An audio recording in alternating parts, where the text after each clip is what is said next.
incredible mass packed onto his size. He's basically as max as you can get at whatever his height is. 네, 사이즈는 굉장히 중요합니다. 네.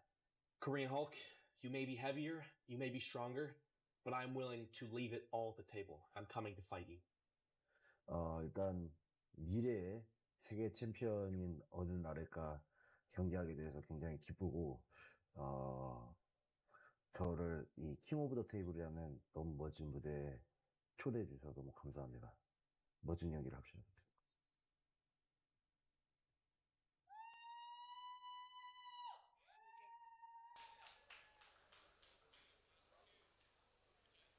Ladies and gentlemen, his name is Ji Young-ha, but you all know him as the Korean Hulk!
What an impressive size of a human being the Korean Hulk is, but his opponent has taken the arm wrestling world by storm.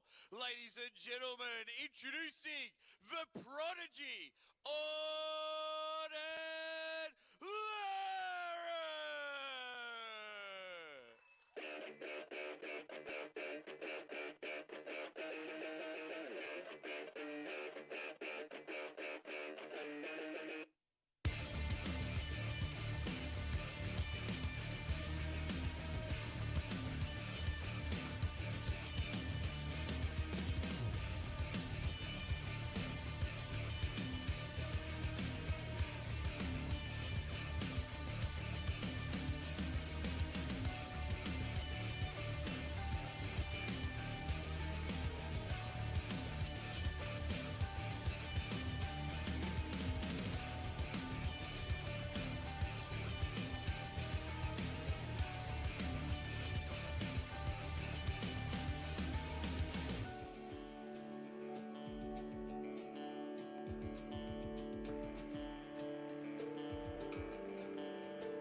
And this is it. This is the main match for many people on this card.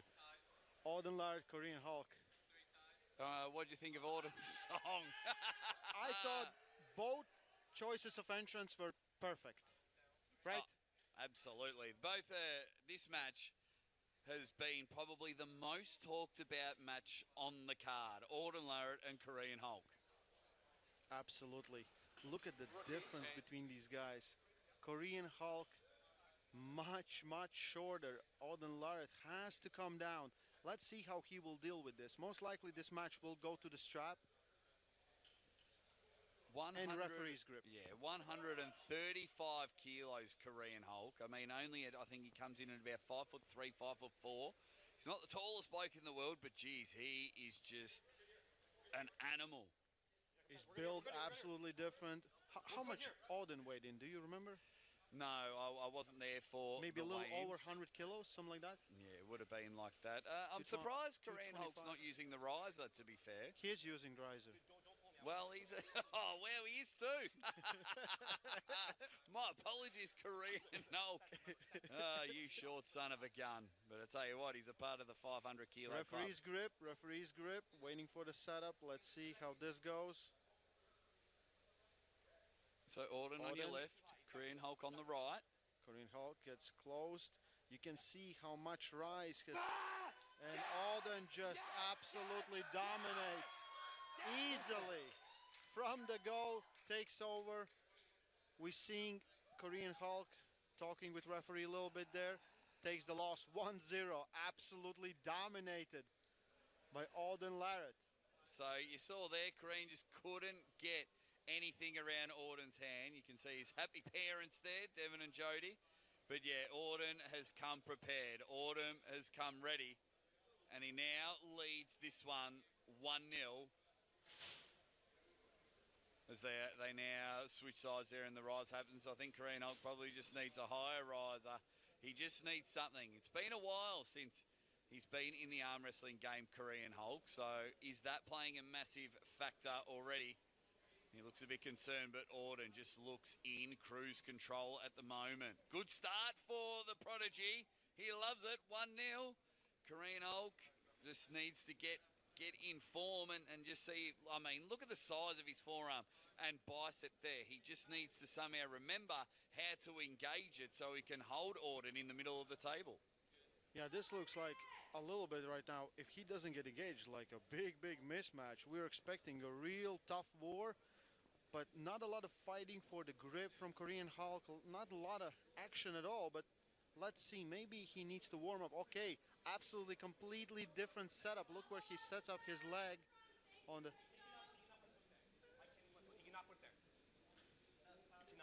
Auden uses it, puts it down. Korean Hulk cannot put his leg if Auden doesn't allow him.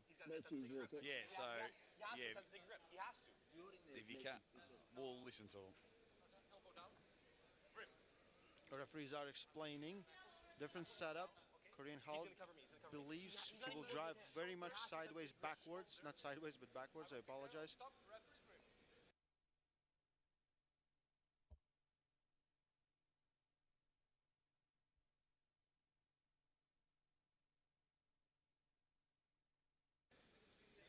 And it's referee's grip again. So referee's grip. So early days, Korean Hulk was putting his leg on the opposite side of the table, and if his opponent says he doesn't want it there, and Auden, the cheeky son of a gun, was doing all the tricks of the trade in this one. All the Larratts are right there, and they called it. He looked down. He's like, nope, nobody, no. They don't miss a beat here. So now we're into a referee's grip. Round number 2. Waiting for the go. That's a foul on him. Hands getting closed. Don't talk with me. Knuckle. He needs to close his hand. That's a foul. That's a foul. Go. Here we go.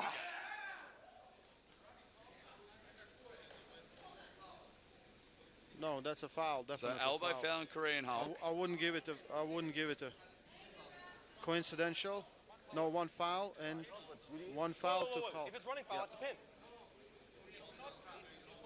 Whoa. One foul.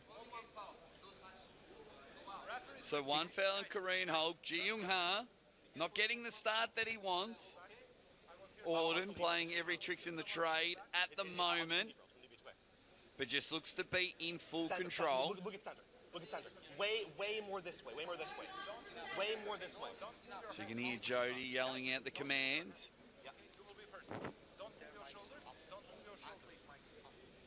Korean Hulk needs to just come inside. Korean Hulk just needs to attack, but as you can see, big hand advantage going to Auden Larratt. That is a pin. Is that a slip? That's a good slip. That's a good slip. That's a pin. I would love to see a replay on that one. Auden Larratt with a big hit there, and you can see him saying it was a pin. Hang on there, young fella. There's no time in between slips. He has to come back. So here's the replay. Huge hit. Nah, Korean got out of there. In the center. Slip happened in the center. Yeah, he got out of dodge. Now let's see if anything changes in the strap.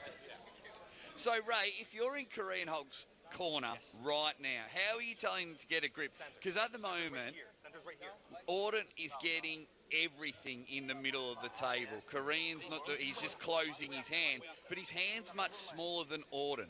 So what would you be doing for Korean right now? Listen, very hard for me to tell something to do. I really don't know his strengths and weaknesses, where he is good. For people built like that, it's usually the inside game, but I see a lot of outside movements from him. So I believe he will post very high, clamp down on his hand, and try to top roll, and try to not to get his wrist bent back. And if he can get that, we might have a match. So here we go. Round number 2. Auden, good stop from Korean Hulk, but the re-grip and the hit. What do we see? What do we hear from refs? One elbow fall for Auden. One elbow fall for Auden. Keep the elbow down. Let's do it again. I want some level here.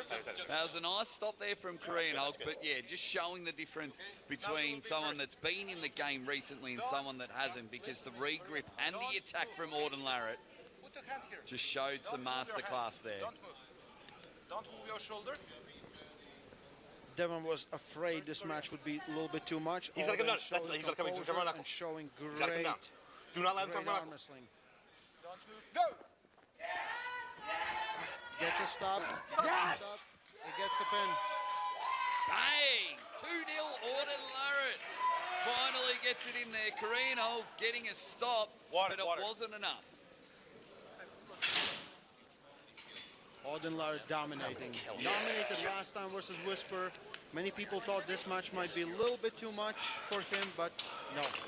Now, for those not enjoying the matches of Auden Larratt, you might say these are gimmick matches, but he's bringing people back into the sport, which means they're bringing their followers new to the sport, and hopefully get some more arm wrestling fans out there.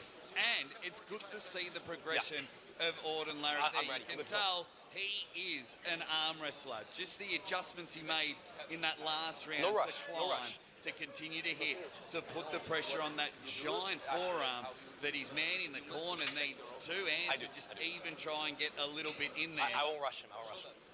I will. So now, can Korean Hulk bounce back? He got a little bit of a stop, but doesn't seem to have much more after that. Let's see what he can do right now. Absolute domination for Auden Larratt. Really no real stop, no real threats, nothing. So next match after this one, Rob Vision Jr. Mugo Chikadze. Yeah.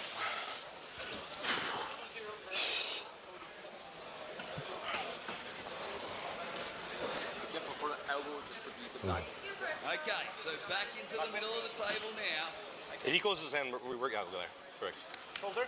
Always my knuckles. I can see when He needs to close his hand. Yeah. where is knuckle?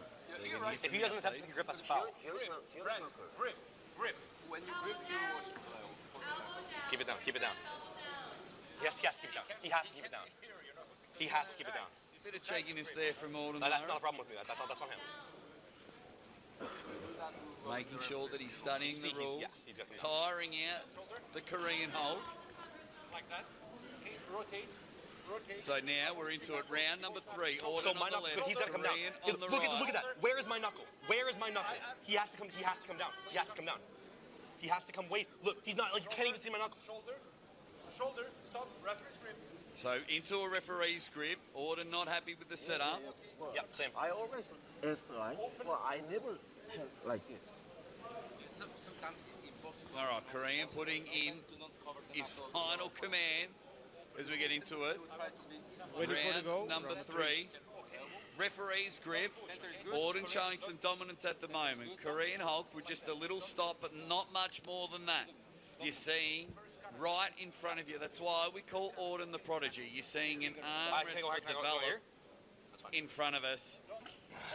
Went to go early there. One warning. He went 2. One foul. Don't rolling, don't pull before the start. Okay, rest grip.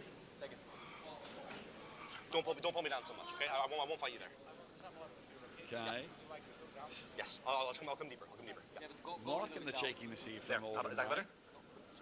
I feel like he knows he's in dominant position. He's doing the same. He's doing the same. It's going to be very, very hard for him to lose from this position.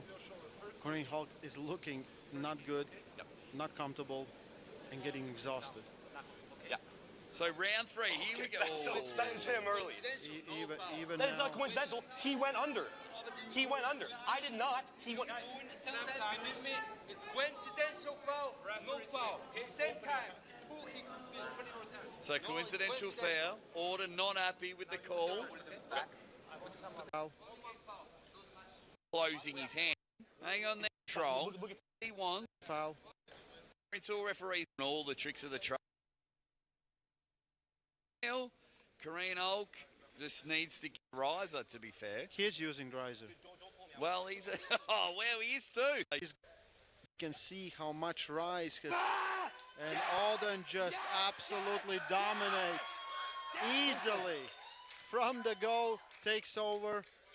We're seeing Korean Hulk talk In full control, Hulk just needs to attack, but as you can see, big hand advantage going to Auden Larratt. That is a pin. Is that a slip? That is That's a a good. Put the hand here. Just showed some mark.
Dickhead, front.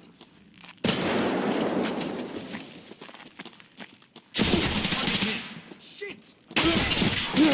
Okay.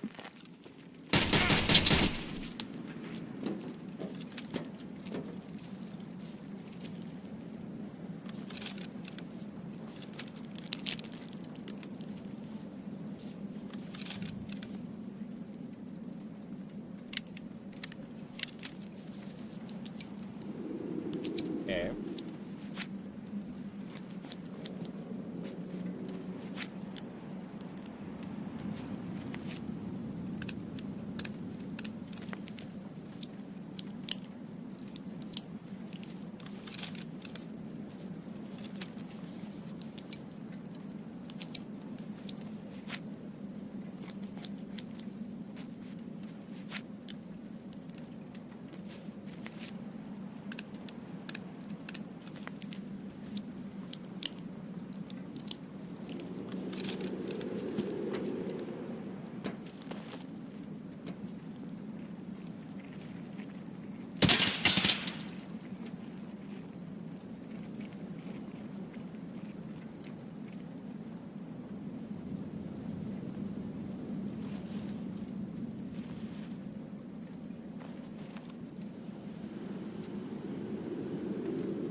I thought I popped the Probital.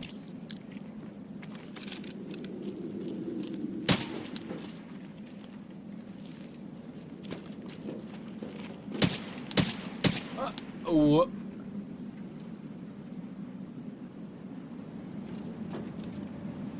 Wait, what the?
cannot aim with that sight. That's just gonna get me killed.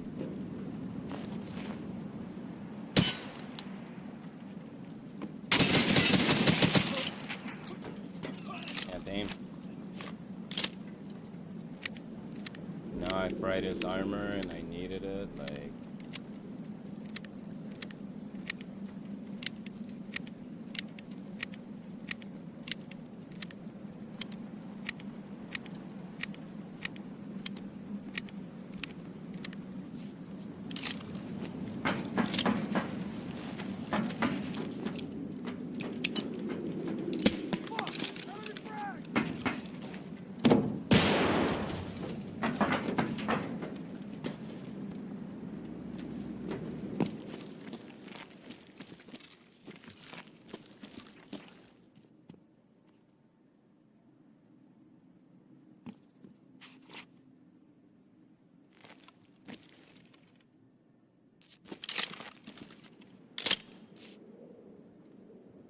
Эй, дурачок, у тебя что, проблемы?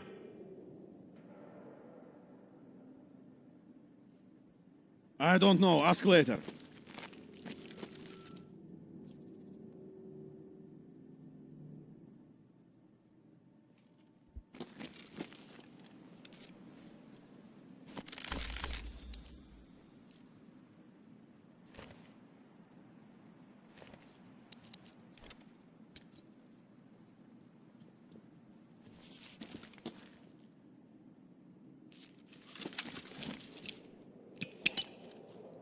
EFT's not ours.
Like...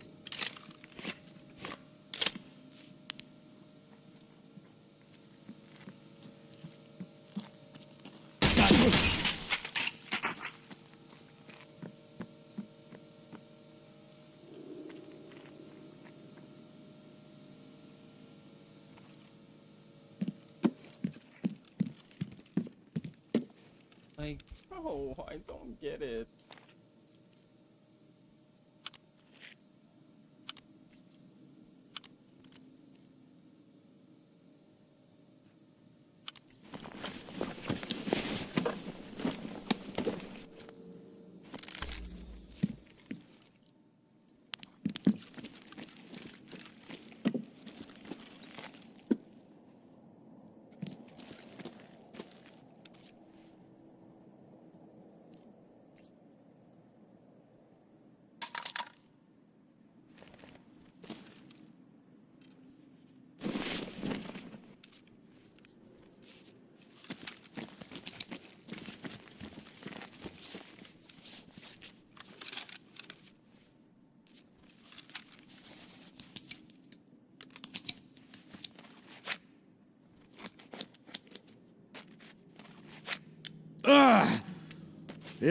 Я ранен, блядь!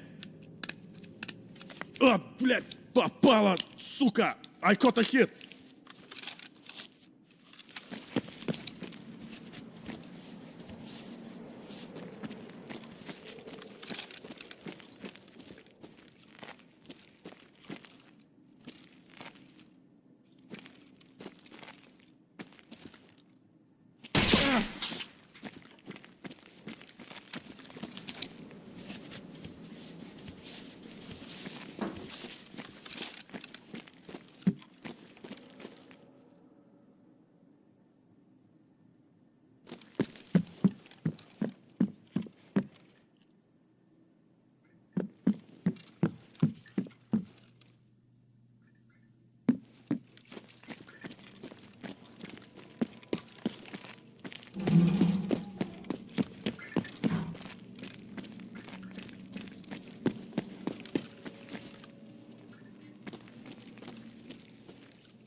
Enemy spotted!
I'm a little slow. I'm more than a little slow right now, and I know it, but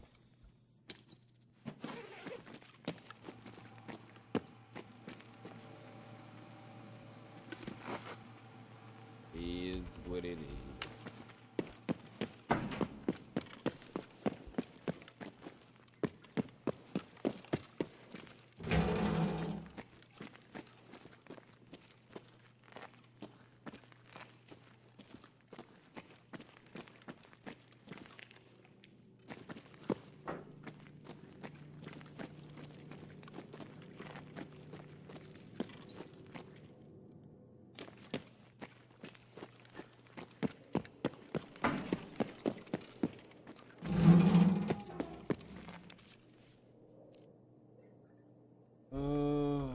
Yo, you know what, man? Fucking put me on attack 30, bro.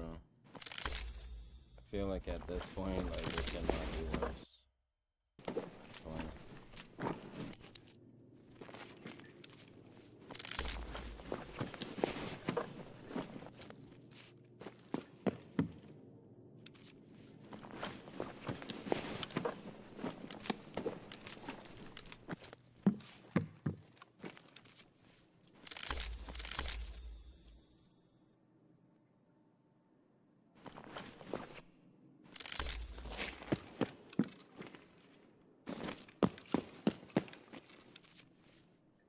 one of the homies got armor?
Bro, I fucked up. I forgot my mouse.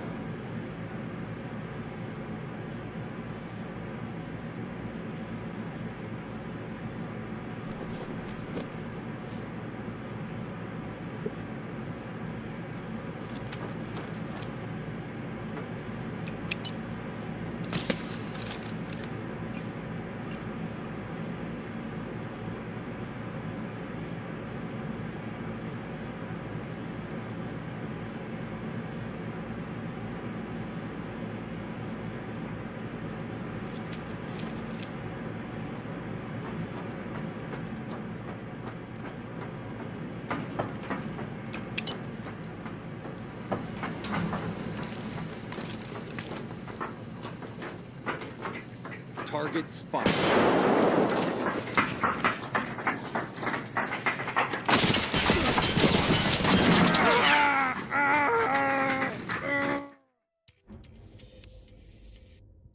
I'm gonna go make a coffee.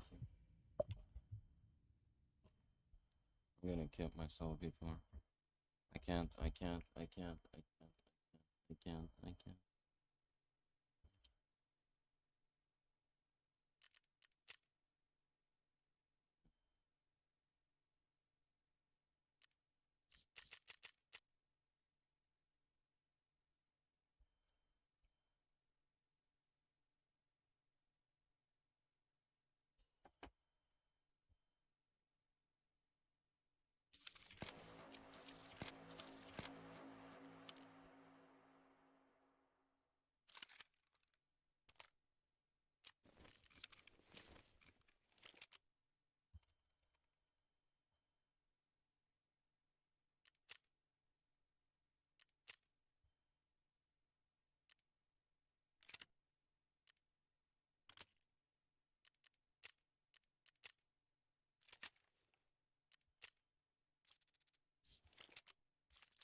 Cheers that right now.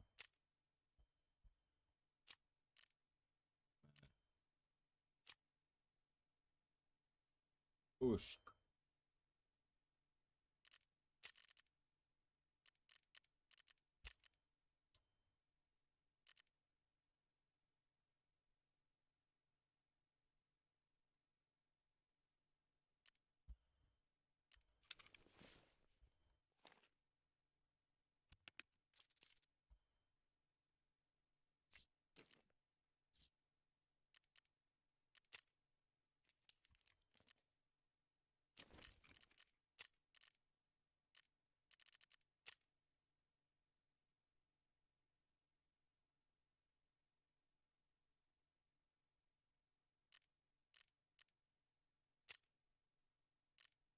Wait, what?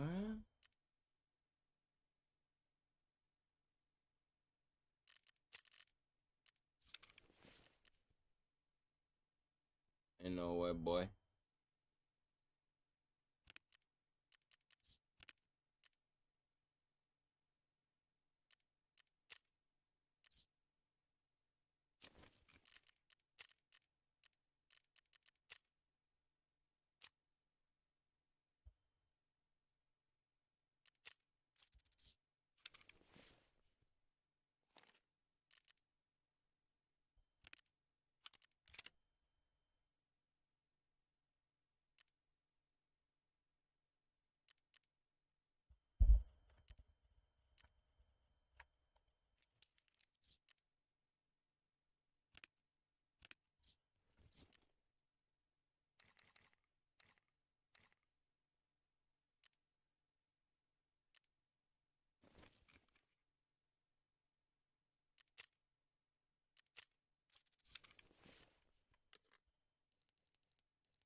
That Сука! I swear to God, I swear to God, I swear to fucking God, bro. I swear to God. Swear to God. Swear to God. I've been retarded all day. Why am I so stupid?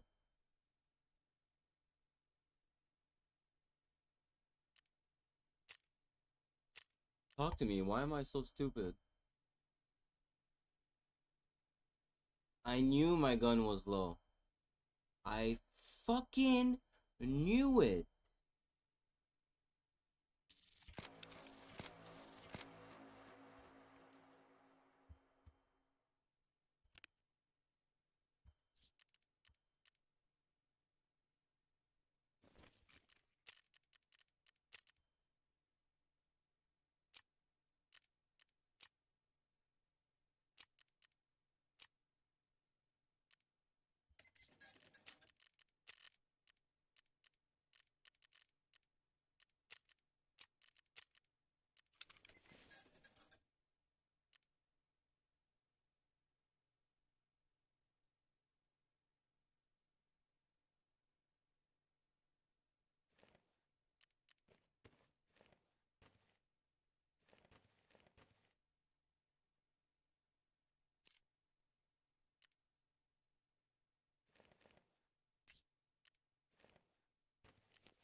Now,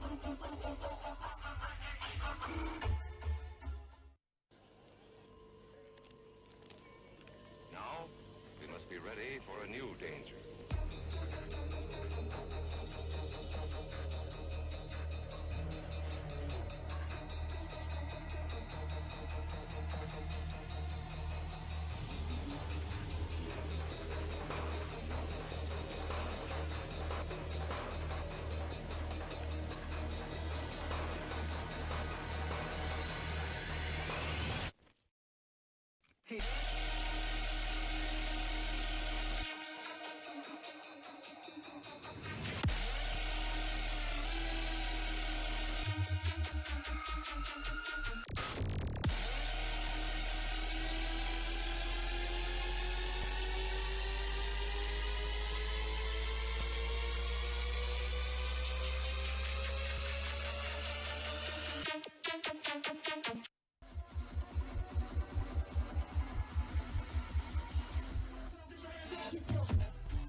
This is the one I promise.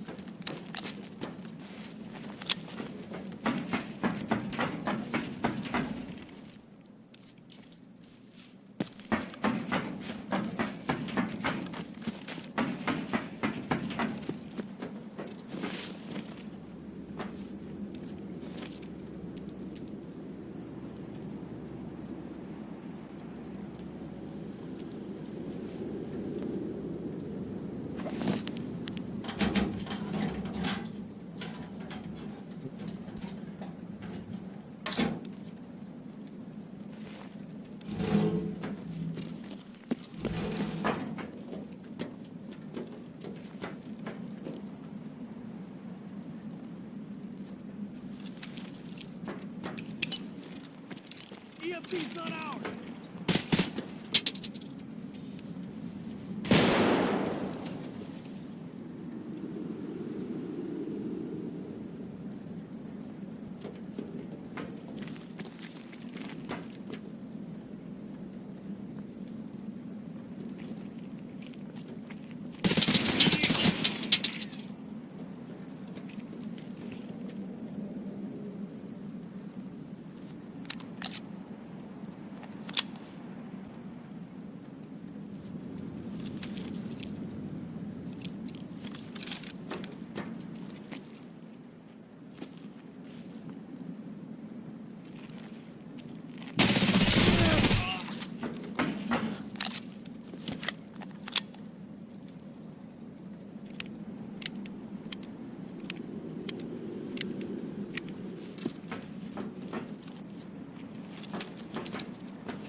frag!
Gun sucks. This gun sucks. This gun fucking sucks. Hello, Slender. How are you? I am fuming because this gun is ass. How you doing?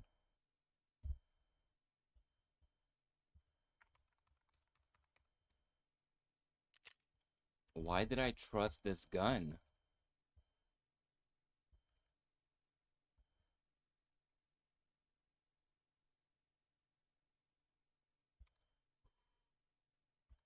The gasoline inside of me is flowing over. The kerosene, it fills the streets with no surrender. Good man, good man. Why so loud? Yeah, my sleep schedule is fucked up, so yeah, I'm on.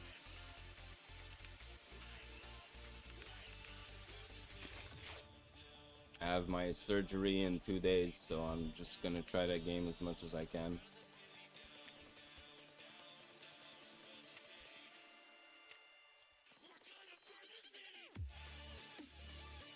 Nah, man, MP7 on Icebreaker.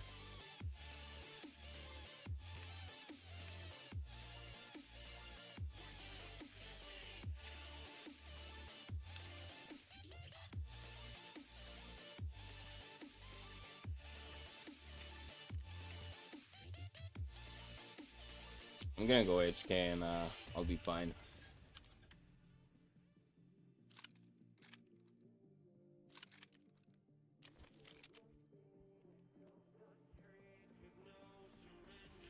Yeah, I have the map. I've done it a couple times now.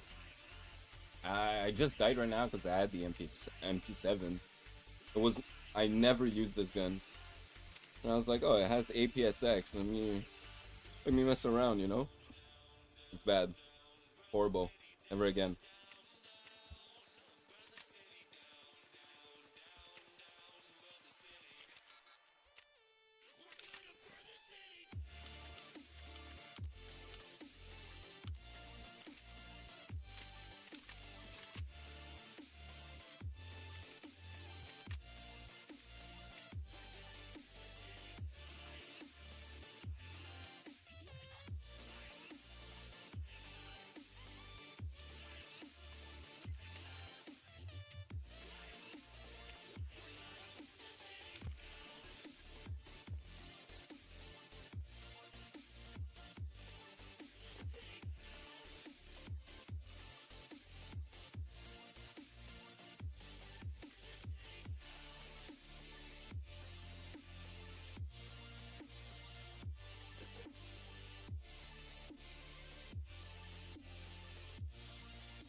Mm.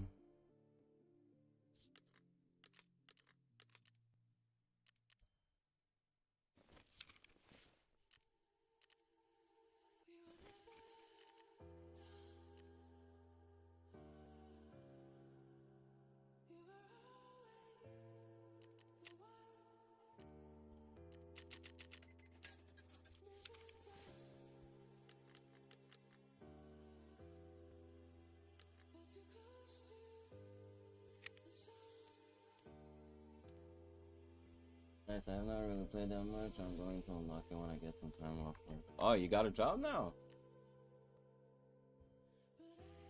Wait, did you already have a job or am I retarded? I think I'm retarded.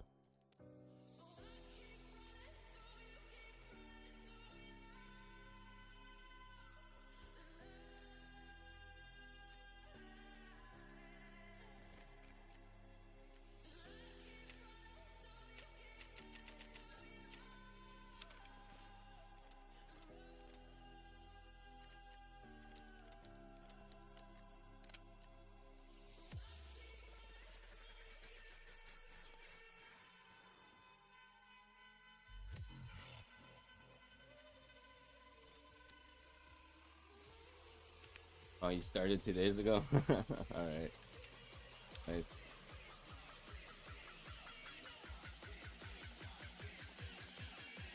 With the money.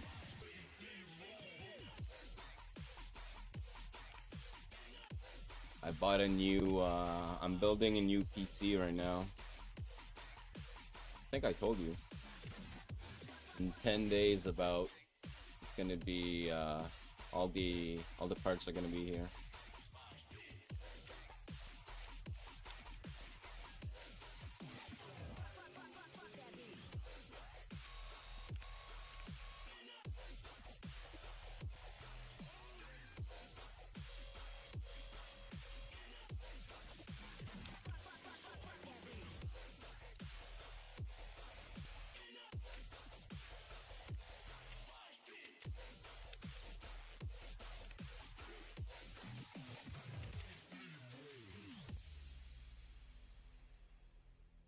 I'm gonna leave my 5060. I'm just gonna take this one.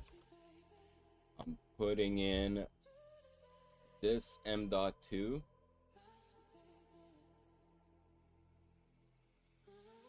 And depending on these 3 RAMs, which one is still gonna be available left. I'm getting a 64 gigabyte with 64 megahertz, 6400 megahertz. And that's gonna be the CPU.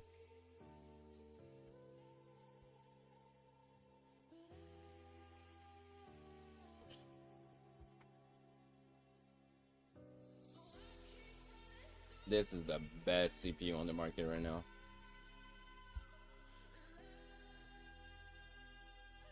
As far as I'm concerned.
Like, what is the audio like?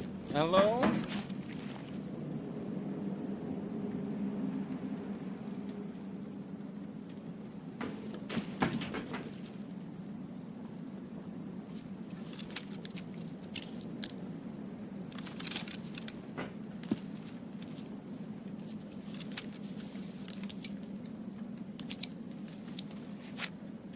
No, not yet. Not yet, man. I've been just trying to get better at my, the first beginning and the first Black Divisions. I don't know what's up today, but today I've been struggling a lot. He just phased through the wall. Yo, what the fuck? Like, shit like that's been had.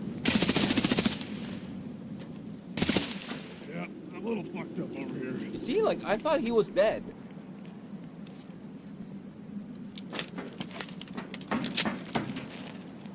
I think I dropped a mag. No, I only brought 330 rounders. Yeah, I'm just trying to get quicker at doing the first Black Divisions. Quicker at looting this part. Every time I get to the end, there's not enough time for me to actually kill the boss.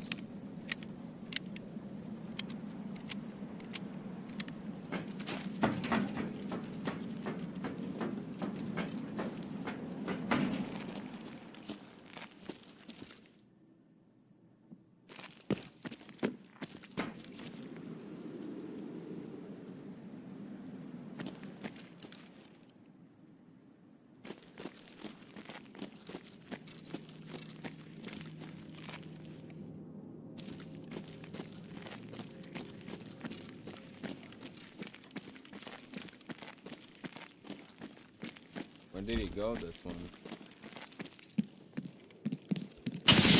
There's two of them in here. Like, what?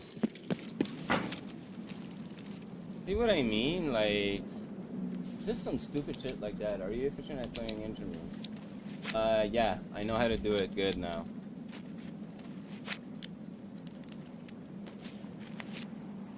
Like I said, it's just today I've been struggling so hard.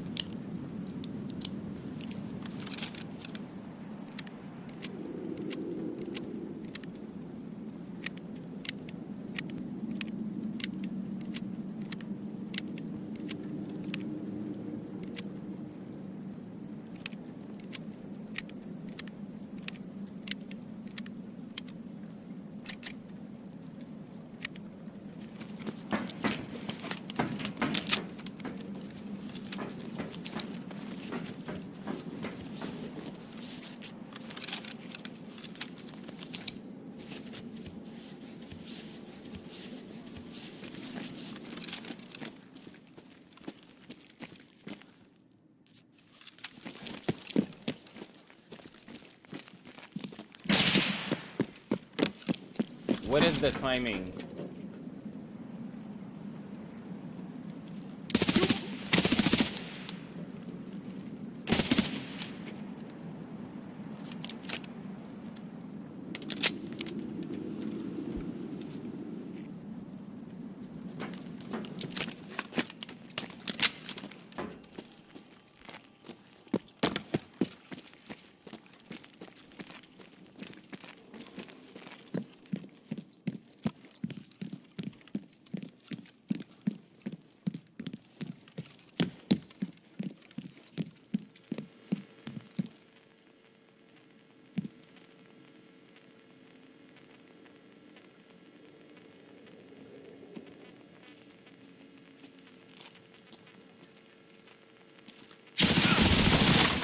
You were gonna pay for this bullshit!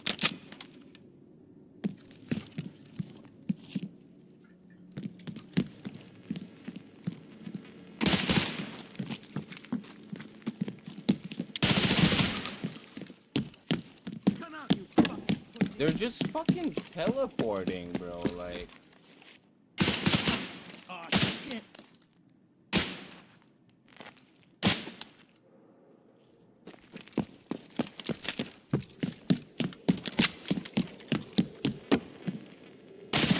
Yep. how was that not a headshot?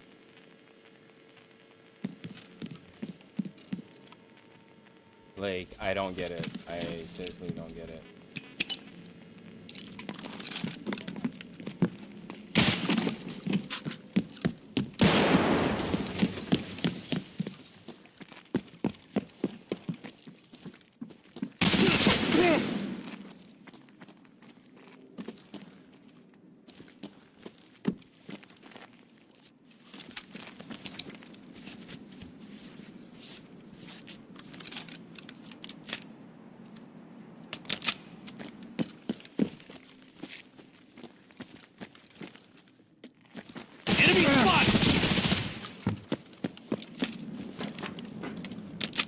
So cringe.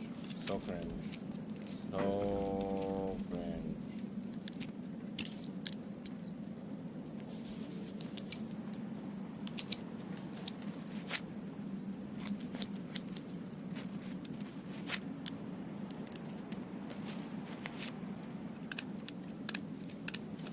No, man.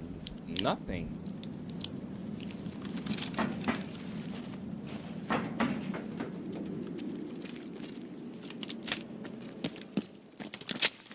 I see you!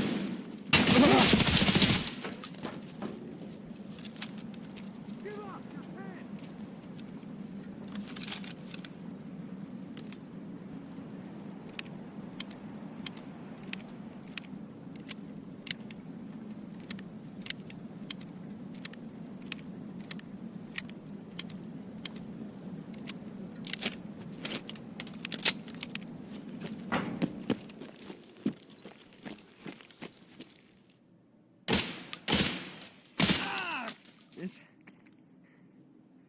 is the end for me.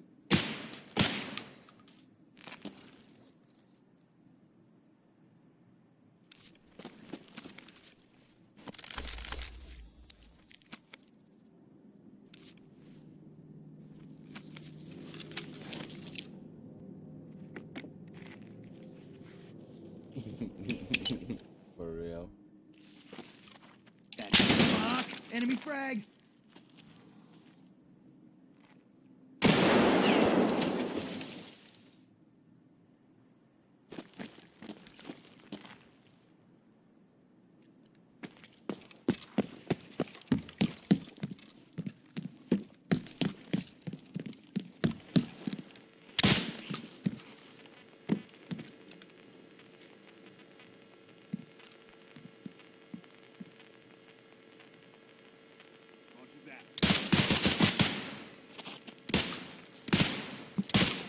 Shut up, god damn it!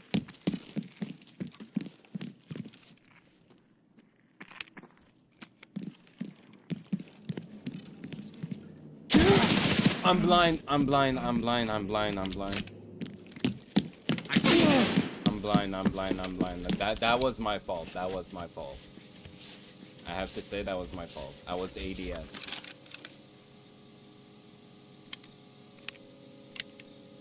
That was on me.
There's one on the right and one on the left, like.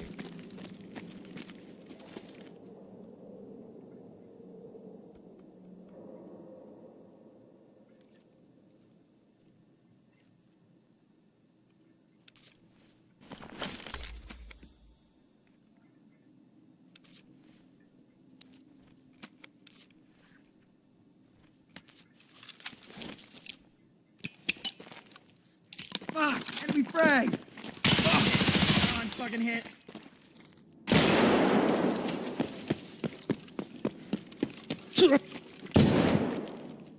Ooh, what?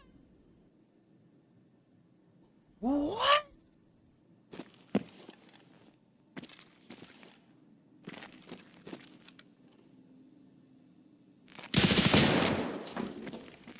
He's pre-firing. He's pre... I won't make it to the engine room at this point.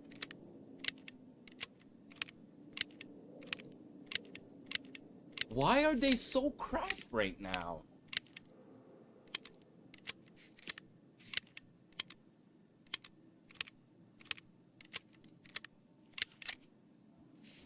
I don't know. Oh, look at him! Goddamn. No, bro. I'm behind the wall and he gets the shot.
And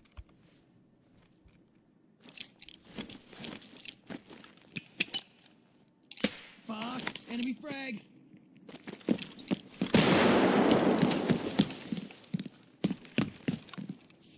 now, why is he on the left?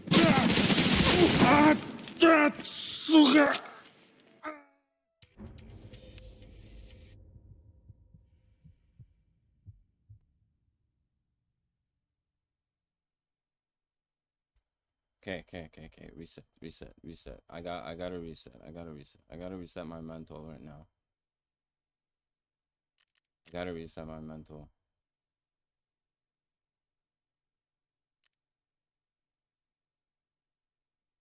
I'm telling you right now, it's just not going good my way right now. Ooh.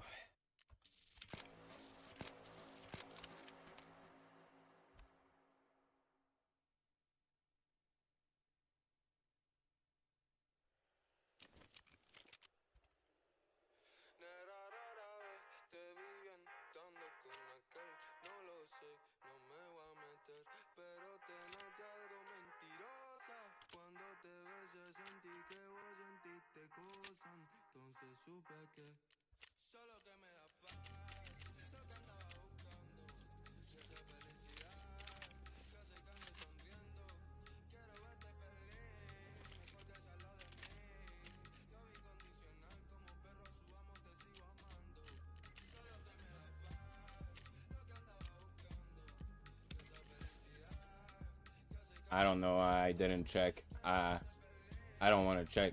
I don't really care about the rubles. I just want to get better. If I get better, I'll make rubles.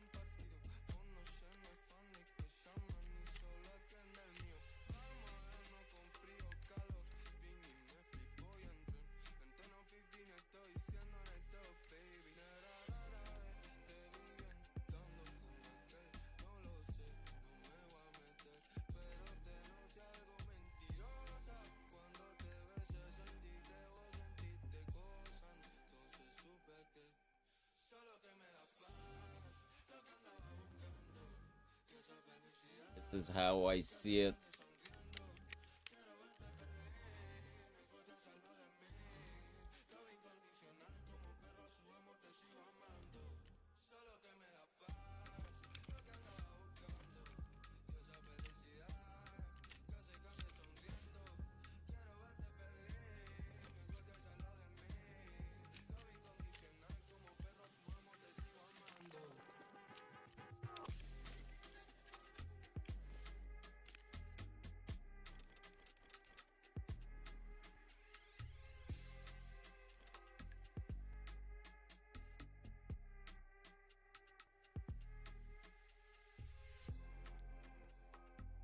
I'm looking for something that I can't find.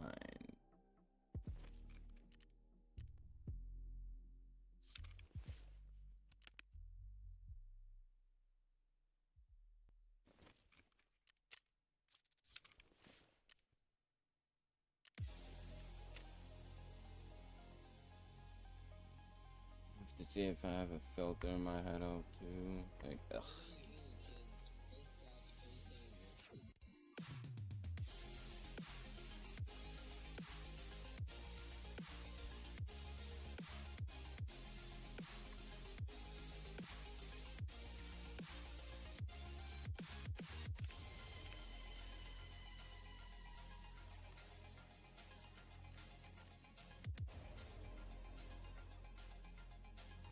Granadas.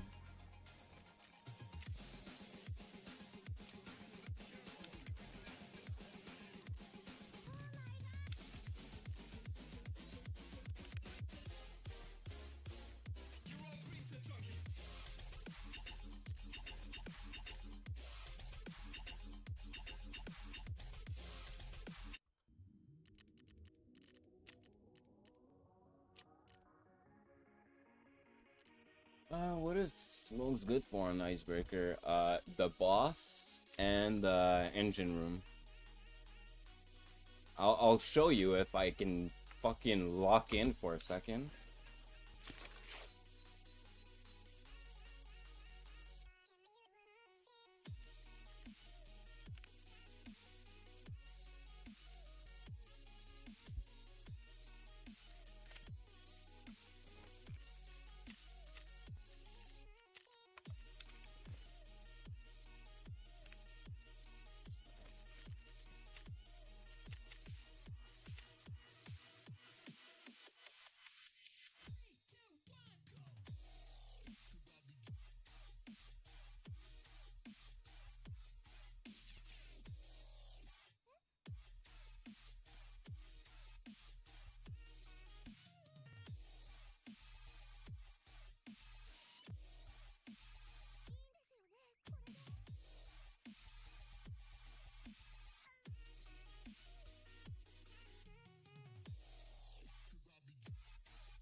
And I don't know why, but the frames are terrible at some parts.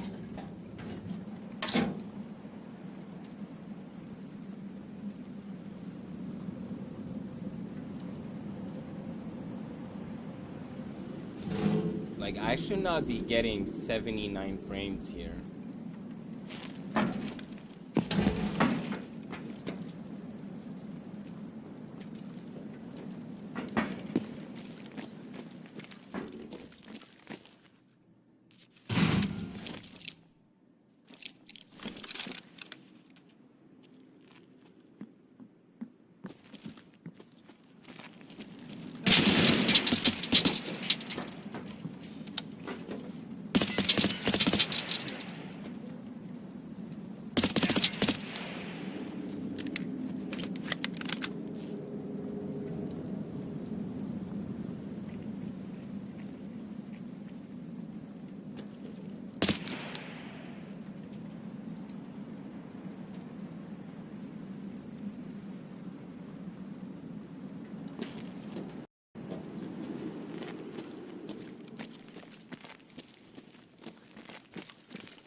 seen that one.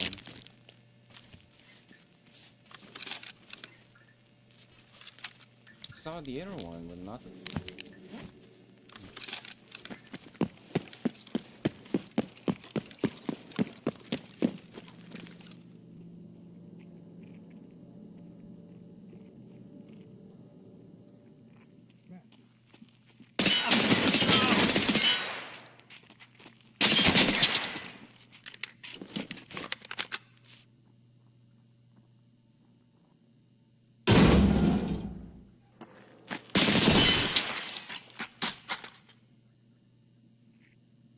One left.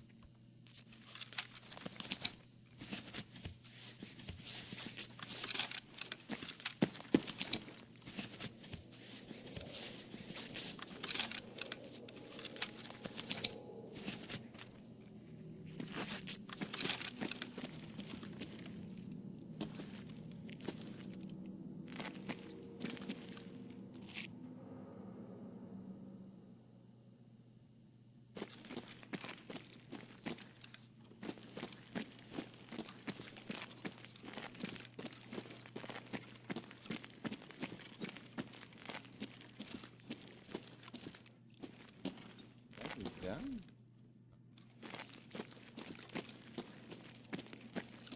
Somewhere here, like.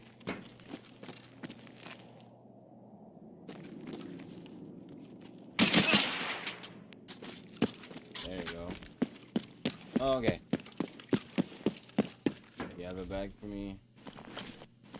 You don't.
Surely one of them has a bigger bag for me.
This thing here is worth 1.1 mil.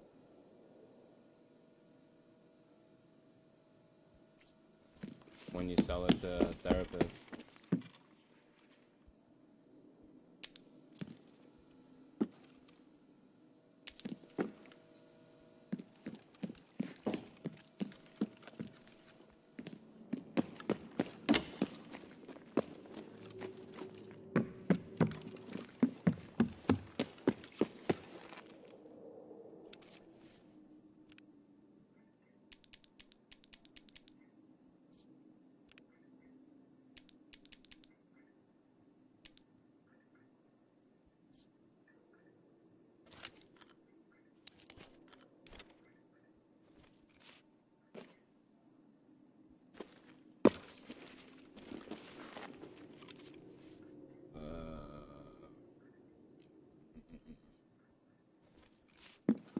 None of them had a bigger backpack.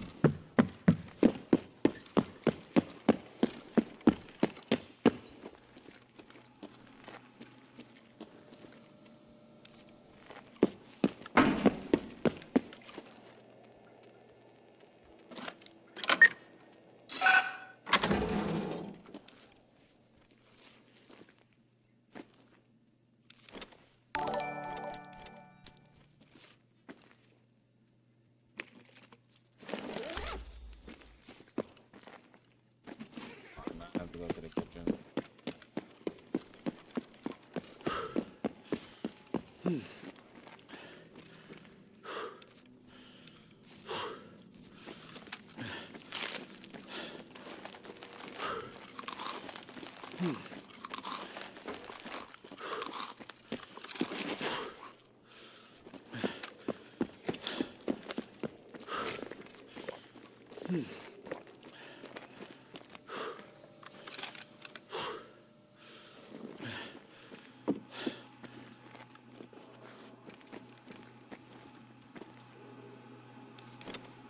What the hell is that?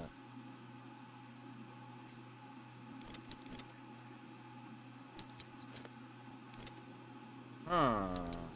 Another very expensive item, I think. I've never seen that.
They got me.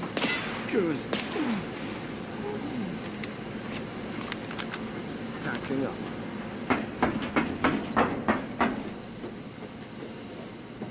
I fucked it up, bro. Have the enemy in sight. No, I fucked it up. I fucked it up. I forgot my mask. Why am I so stupid today, man? Why am I so fucking stupid today?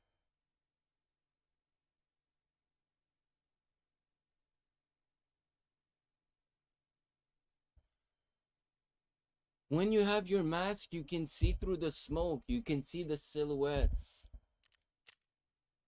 But I forgot my mask.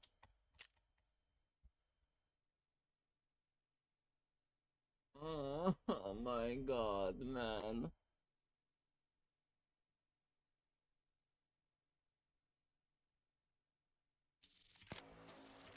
And I think I died with my last one now. Yo, I died with so much loot, man.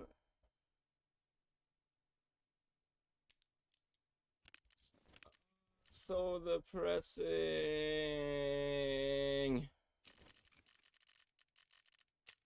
I don't even know what gun to go, like...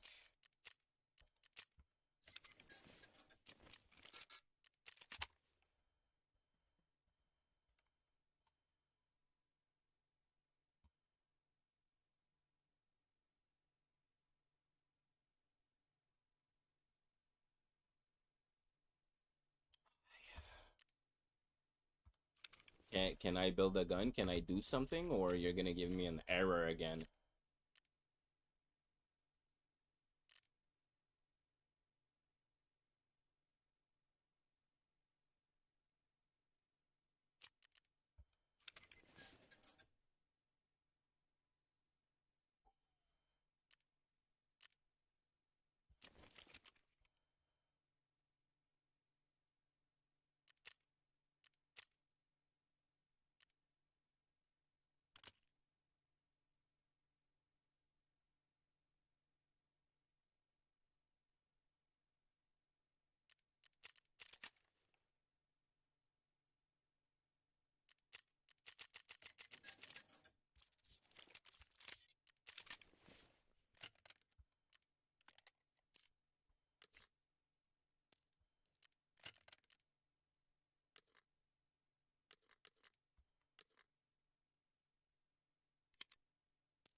Ela desce, ela sobe, no baile é pressão. Mina linda, perigosa, rouba meu coração. Vai quicando, vai jogando, não perde a razão. No batidão, só pura tentação.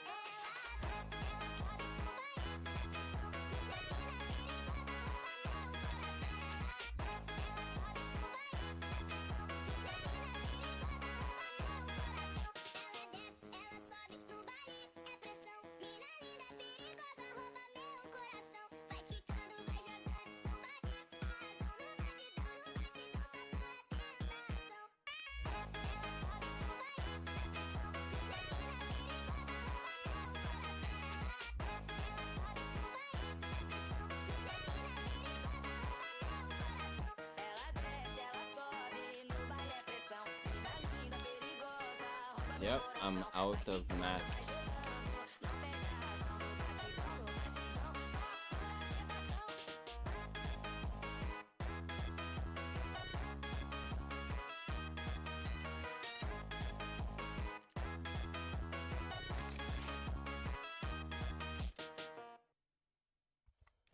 So I'm just gonna try to smoke my way, get the code.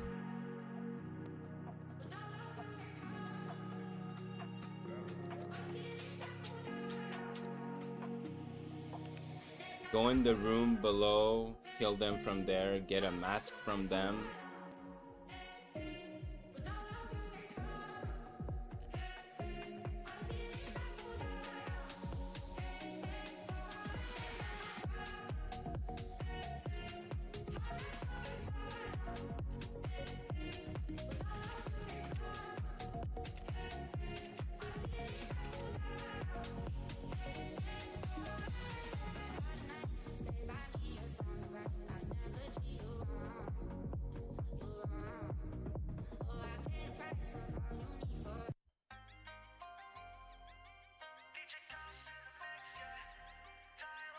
Need some fucking weed. Holy shit.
Dickhead, front.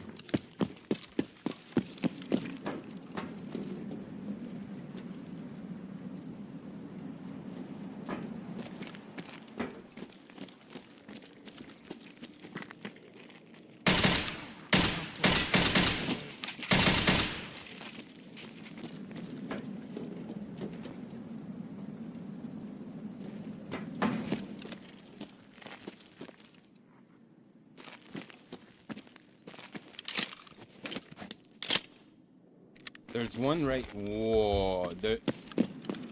Just heard him swivel in that room.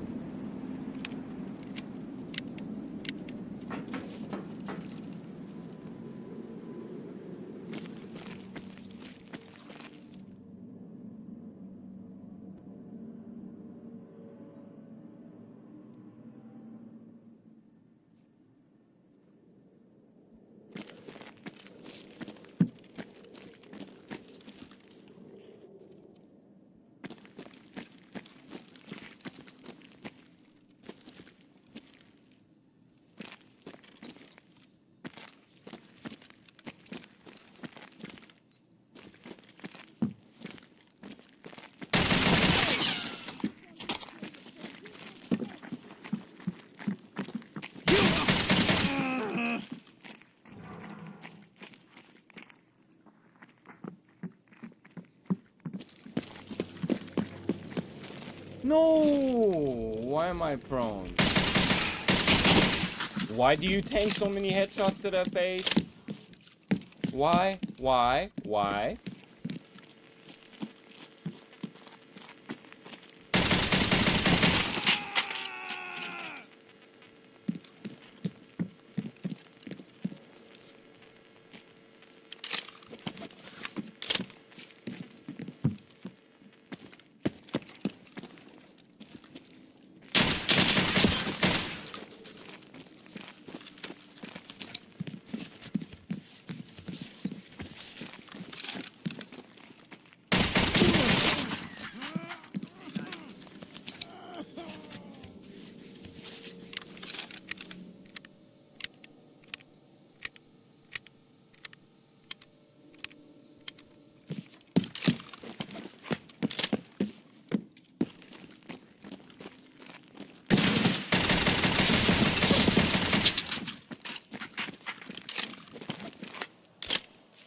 They never go above, bro. They never fucking go above. Why is he above?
What is this timing, man?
What the fuck am I not seeing, bro?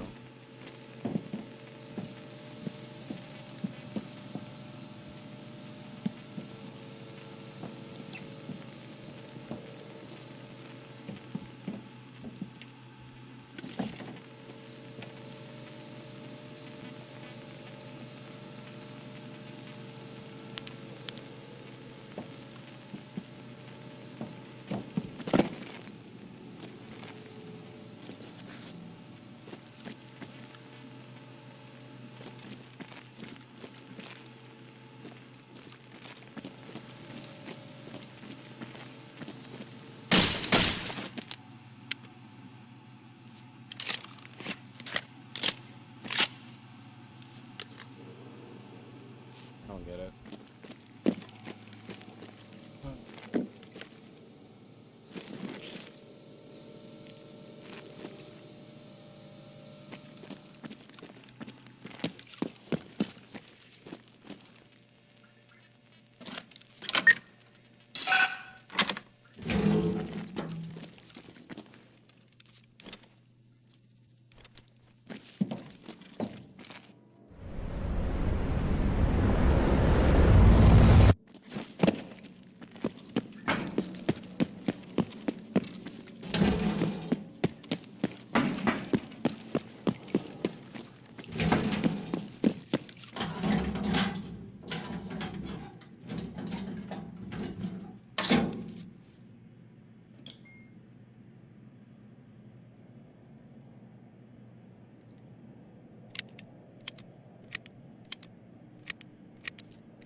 Movement.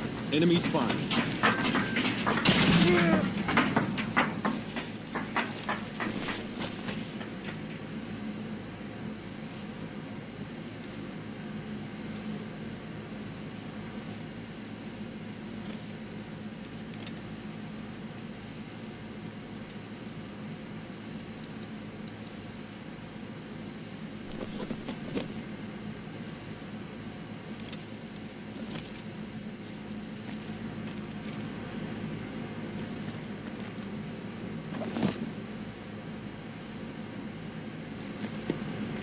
Focus fire.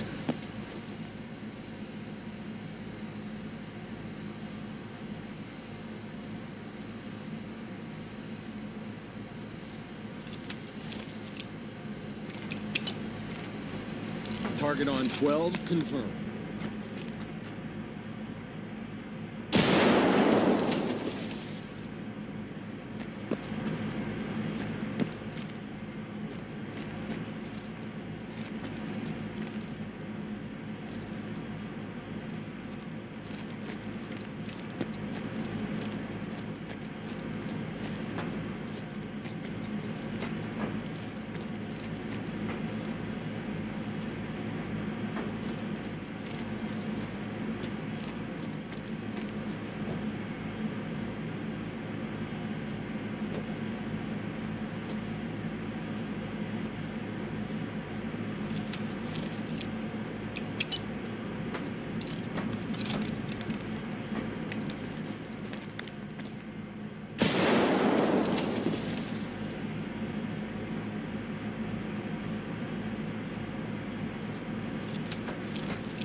Enemy frag.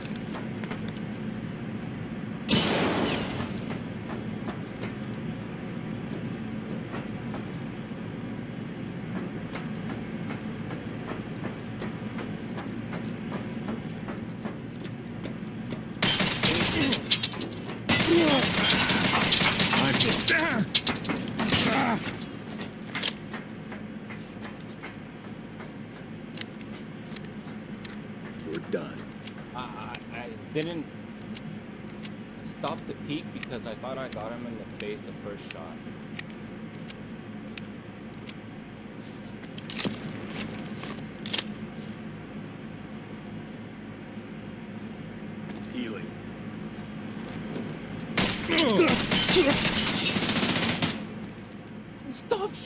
Because I thought I killed him! What the fuck is this? Need back.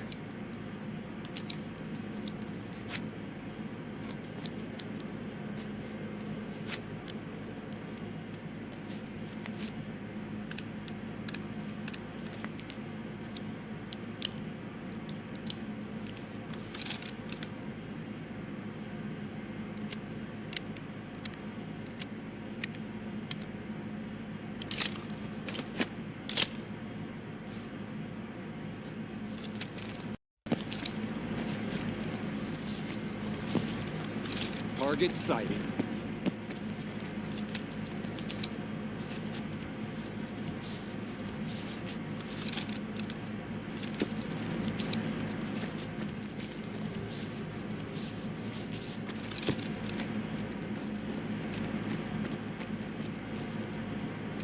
I don't have a shot.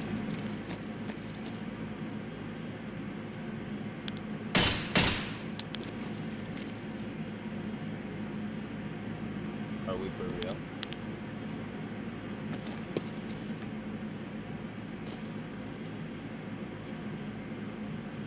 Need cover fire.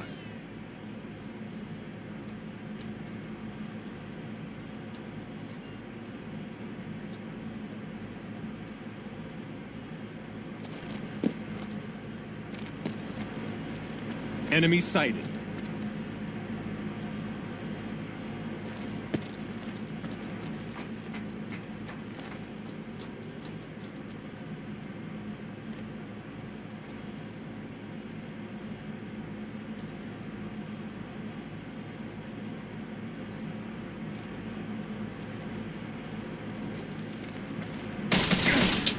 Caught ahead.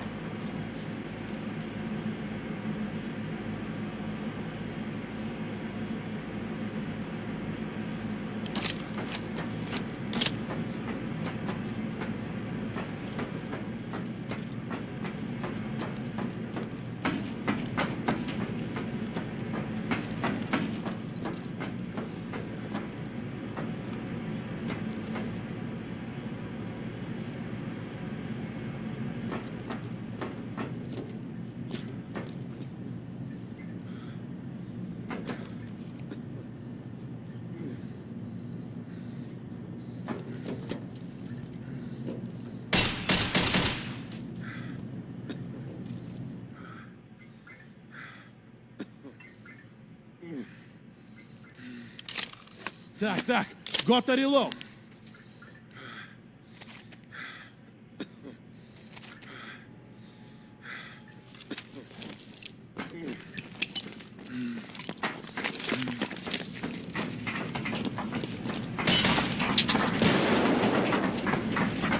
Lost him. That was retarded. I am.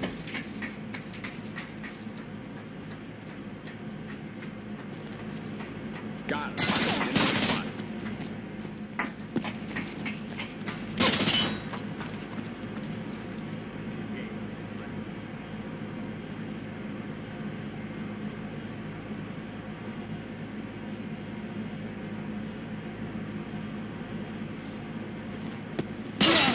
Target hit. I'm empty.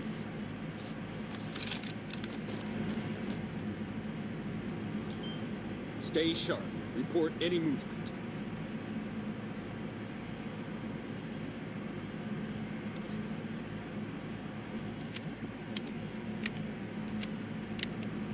I fumbled the bag.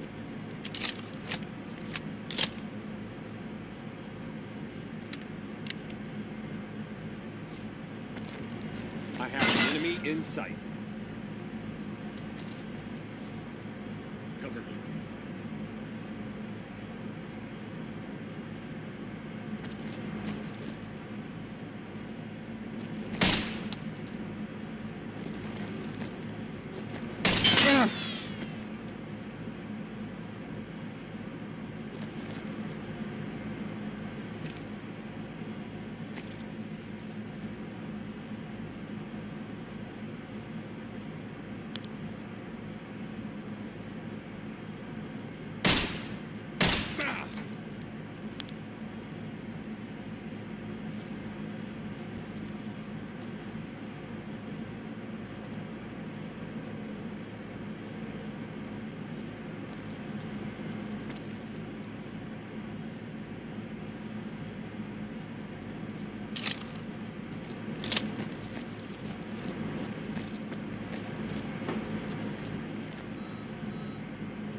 all the way at the other end.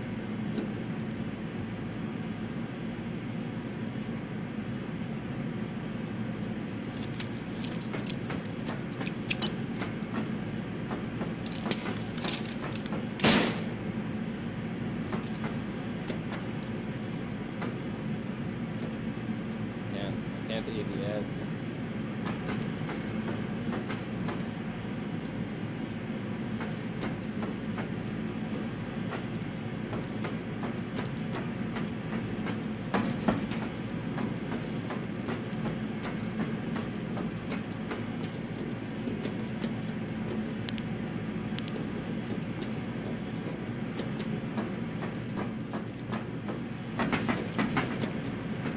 I don't know where he is.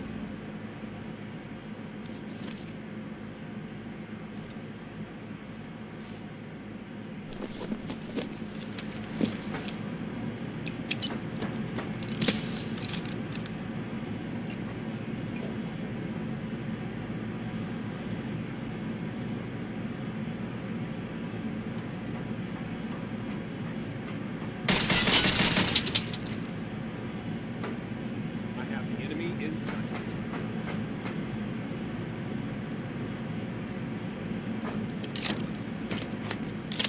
There's another one there.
Enemy sighted.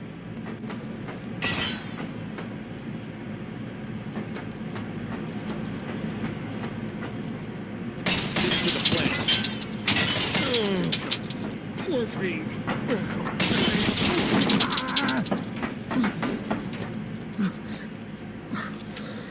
I didn't know there was 3 on that side. I thought it was only 2.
I am not fucking real, bro. I am not fucking real.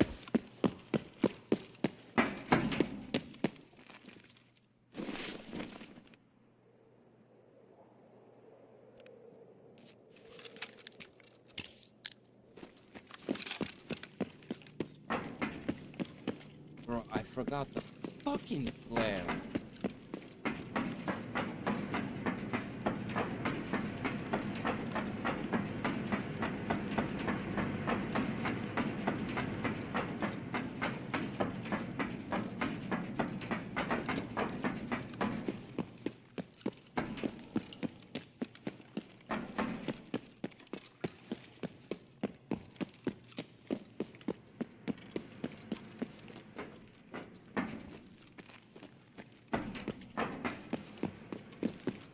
Bro.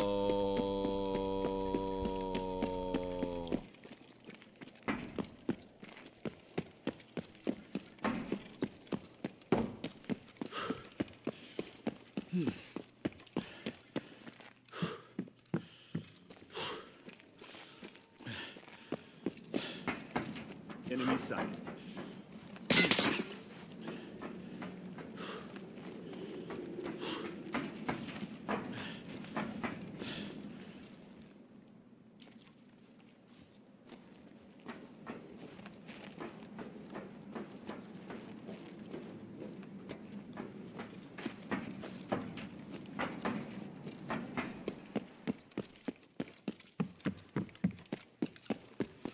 Oh my god, bro.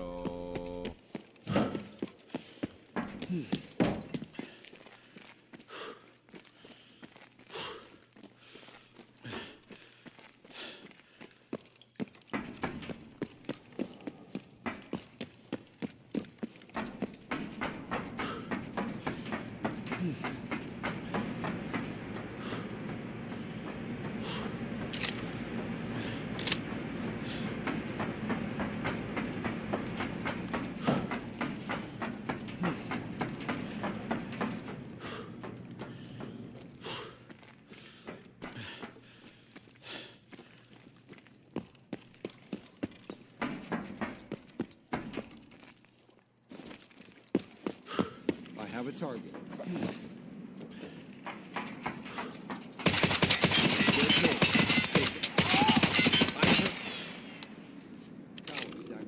I can't get a shot. Over.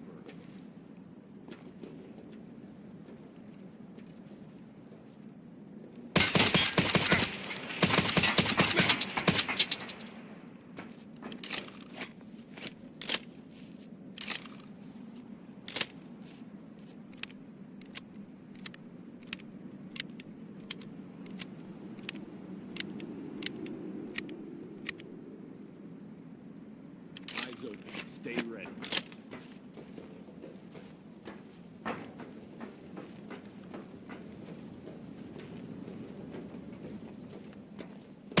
Enemy movement in.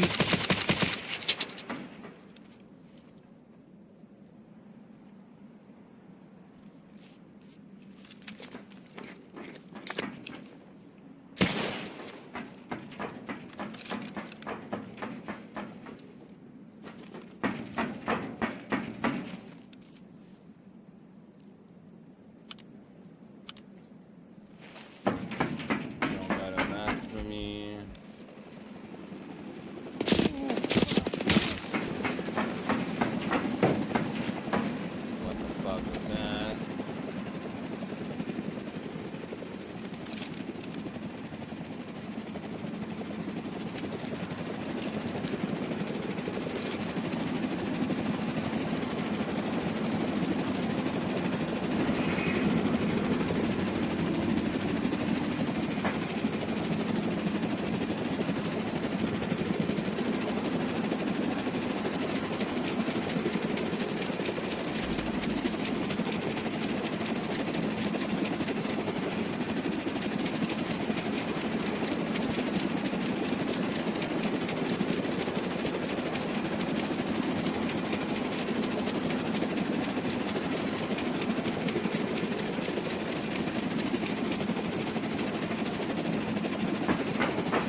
masterclass there.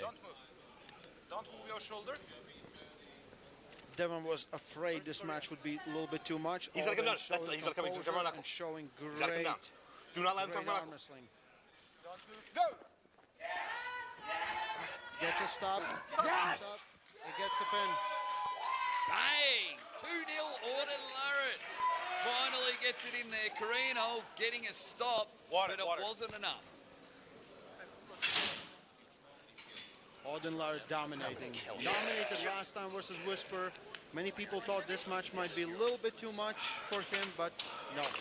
Now, for those not enjoying the matches, look, Auden Larratt, you might say these are gimmick matches, but he's bringing people back into the sport, which means they're bringing their followers new to the sport, and hopefully get some more arm wrestling fans out there. And it's good to see the progression of Auden Larratt there. You can tell he is an arm wrestler. Just the adjustments he made in that last round to continue to hit, to put the pressure on that giant forearm that his man in the corner needs two hands to just even try and get a little bit in there. I won't rush him. I won't rush him. I will. So now, can Korean Hulk bounce back? He got a little bit of a stop, but doesn't seem to have much more after that. Let's see what he can do right now. Absolute domination for Auden Larratt.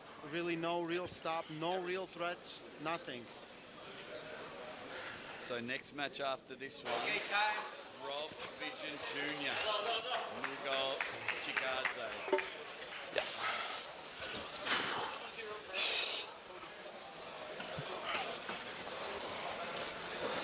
For the elbow, just put the back.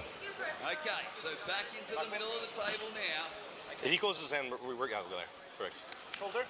Always my knuckles. I can see when He needs to close his hand. Yeah. Where is knuckle? If he doesn't attempt to grip, that's a foul. Here's knuckle. Grip. Grip. When you grip, you watch. Keep it down. Keep it down. Yes, he has to keep it down. He has to keep it down. He has to keep it down. Bit of shakiness there from Auden That's not a Larratt. problem with me. That's on him.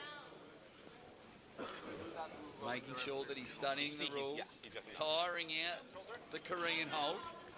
Like that. Okay, rotate.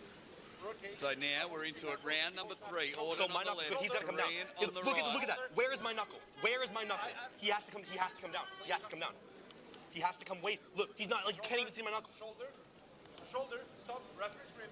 So into a referee's grip. Auden not happy with the setup. Yeah. Same. I always ask right, but I never have like this. Sometimes it's impossible. All right, Korean putting in his final commands as we get into it. Waiting for the Round go. number 3. Referee's grip. Auden showing some dominance at the moment. Korean Hulk with just a little stop, but not much more than that. You're seeing right in front of you. That's why we call Auden the prodigy. You're seeing an arm wrestler develop in front of us. Went to go early there. One warning. He went 2. One foul. One foul. Don't rolling, don't pull before the start. Okay, wrist grip. Take it. Don't pull me down so much. Okay. I won't fight you there. Okay. Yes. I'll come deeper. I'll come deeper. Yeah. Liking the cheekiness here There. from Auden. Is that better? Straight. I feel like he knows he's in a dominant position. He's doing the same. He's doing the same. It's going to be very, very hard for him to lose from this position. Korean Hulk is looking not good, not comfortable, and getting exhausted. Yeah. So round 3, here we go. That is him early. Even That is now, not coincidental. He went under. He went under. I did not. He went. Sometimes, believe me, it's coincidental foul. No foul. Okay, same time. Who he comes with. So coincidental foul. Auden not happy with the call. It makes your shoulder. He's Coincidental shoulder. early start. Straight the wrist. Let's see if we can get round number 3 started. Time to start Center, showing center, some center, dominance center. here, young fella. Thank you. Enough of the complaining. Start pinning now. Pinning and winning. That is under. Just like That is that. under. Bang. that's a 3-0. That's a That's fair what we 3-0. need from the prodigy now. When you know that you're in control, start to show dominance. Start to show everyone watching this live event that you are an arm wrestler. Start to show everyone, just like then, that you can hit. Hand control there. Bang. 3-0 Auden Larratt. Absolutely dominating performance from Auden Larrett. You need to be an arm wrestler to beat this kid. What I would be doing right now if I was Auden is not say one word. Show everyone that how much you've improved the last 12 months. Show everyone that you do Auden. I've said it from day one that he deserves to be on this stage. So, if Auden lets Korean Hulk have the best grip, let him get high on his thumb, and Auden still comes in, takes hand control, and dominates this one, it can just show everyone that he's here, and he's here to stay. Absolutely. Korean Hulk doesn't look very comfortable, doesn't look happy. Well, you're not going to be 3-0. There's nothing really you have done in this match. Absolute domination on the side of Auden Larrett, keeping the Larrett legacy alive and well. Absolutely. Becoming the next rising star in the super match format. Looking in full control there. Auden just getting on the water there. Korean Hulk just looks in licorice all sorts at the moment. Not sure what's going on there. He's just getting his microphone fixed. Auden looks out to the crowd here at the Diva Theatre here in the UAE. Thank you all so much for joining us here on the pay-per-view. I'm the Aussie arm wrestler Jake Ward, joined by Coach Ray Raymond Lapens. We are here. Happy to be here. Oh, mate. Happy to be here. I'll be honest, I expected more from this match. I expected Korean Hulk to put up more of a fight. Perfect. I don't. Most likely, He's Auden is showing up in a great shape. He trained his ass off for this match. He's very dedicated, and he took it very seriously with a good game plan and Devon Larrett in his corner. He can't lose. He's covering me. He's covering me. No, never. We can try, okay? We can do it, okay? Let's just go referee. Grip, grip. So you can hear him again. I just feel like Auden, let him have everything for getting in. The elbow needs to stay down. The elbow needs to stay down. I can't let him grab me. I know I can do that, but I understand. As much as higher. Please. It cannot happen. That cannot happen. Thank you. So now to a rest grip, round number 4. I want here some level here. Do you think if this ends right here, do you think Korean Hulk pulls 2 more rounds? Yeah, I don't know. I know Auden will want to pull 2 more rounds. I think so. He will allow maybe much more to Korean Hulk. See what's up. Referee's grip. Hands are getting close. Round number 4. Waiting for the go. Come on. Don't move. Go! Domination in the center. Auden Larrett. I love the strut from Korean Hulk, the headbang and everything like that. He's down 3-0 and gets a slip, but he's still oozing confidence out of those bright coloured shorts. You gotta love him. He felt like he had something there. Nods the head, gives the war cry, feels up and about, even though he's 3-0 down. Here he comes. He's a part of the 500 club. Yep. Bench press and shoulder very press. strong individual. Shows one more time that really pressing movements are not the thing if arm wrestling is really called pulling. Center's good, actually. Right? Well, always comes down to that. Arm wrestling is not pressing, it is always pulling. That's right. Maybe only if you not too tight. That's perfect. Yeah, that's good. So here we go. Round number 4. Auden Larrett,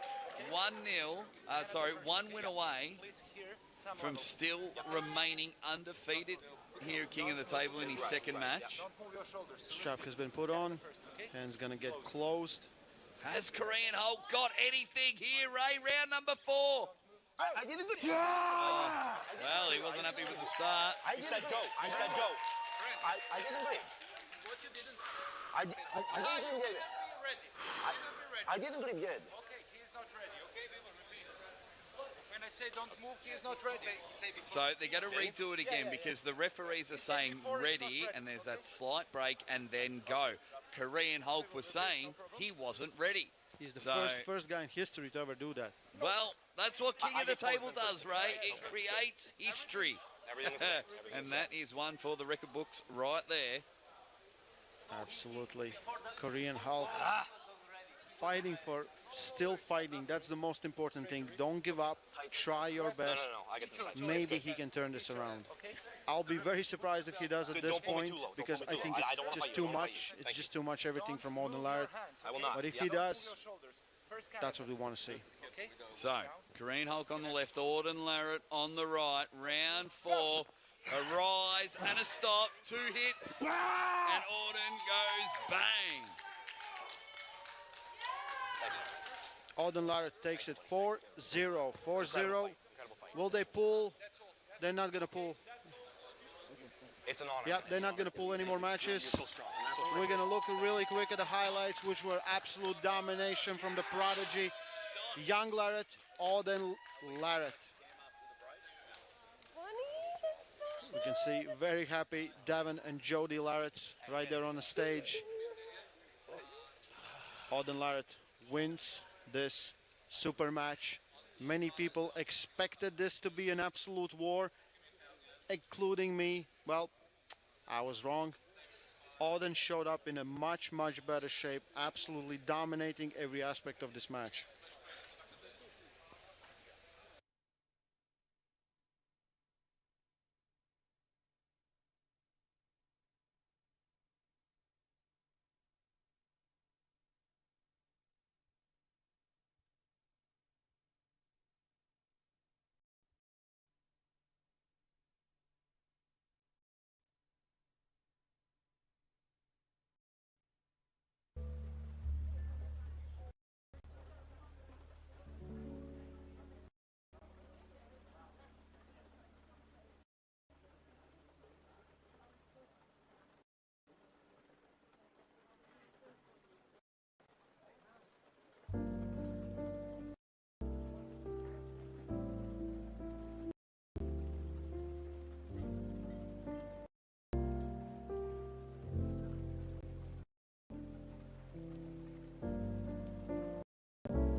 Quick update before you watch this video. There is a follow-up where I actually got a hold of Patrick Bet-David.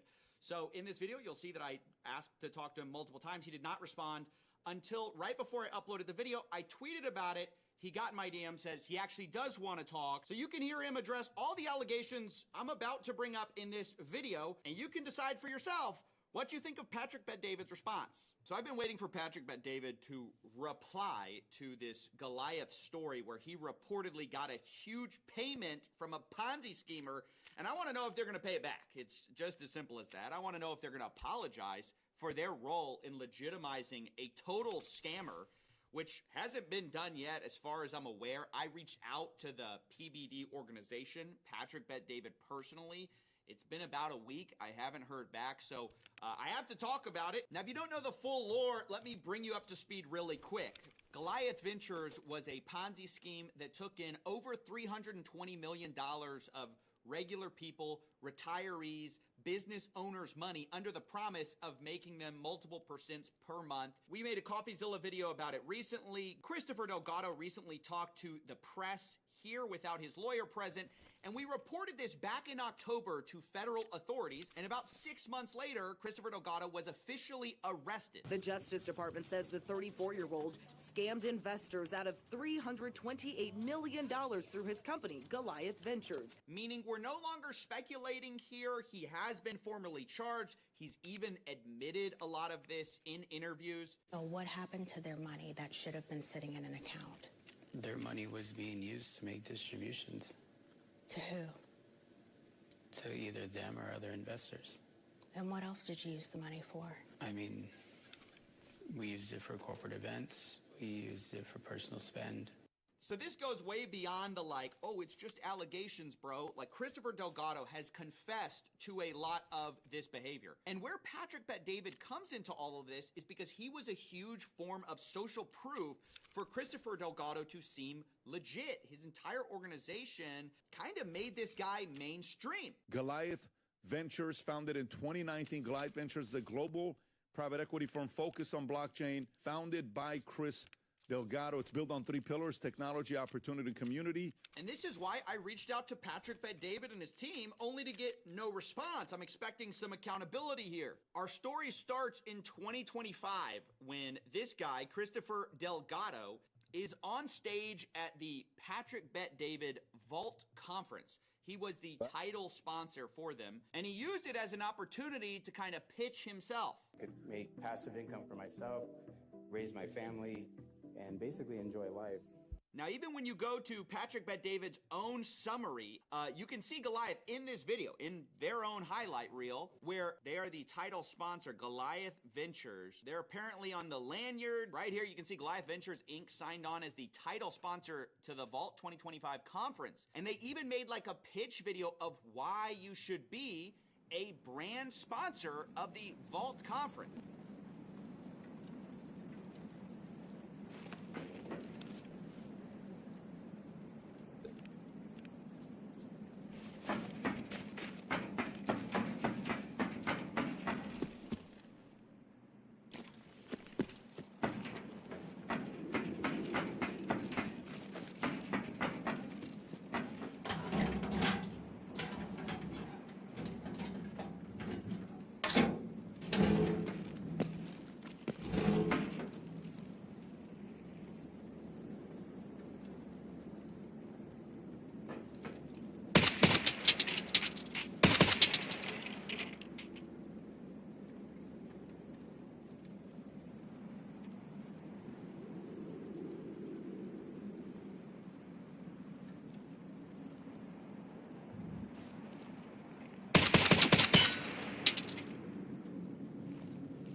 What the fuck?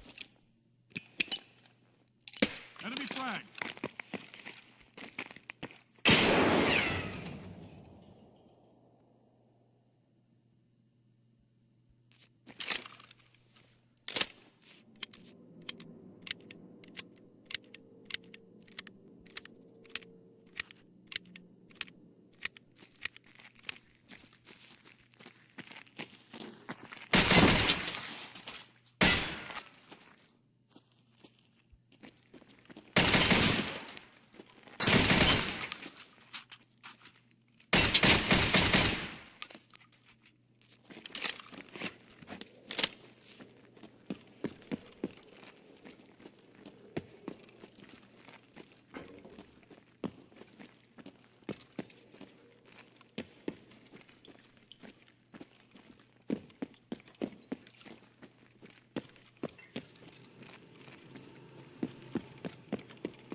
I forgot to bring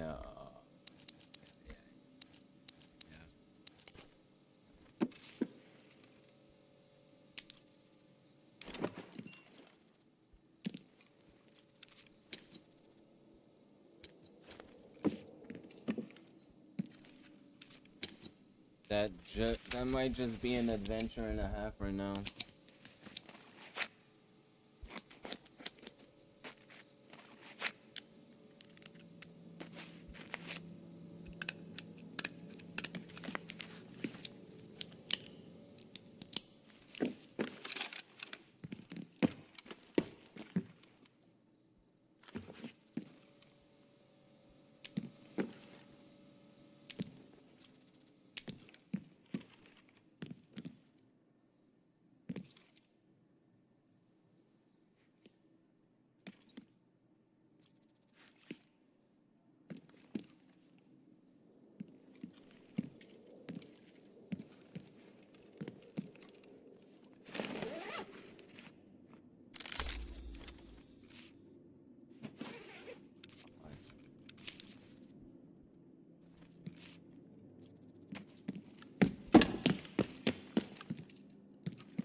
I can't believe I died the other run. Fucking thing.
What am I not fucking seeing, bro?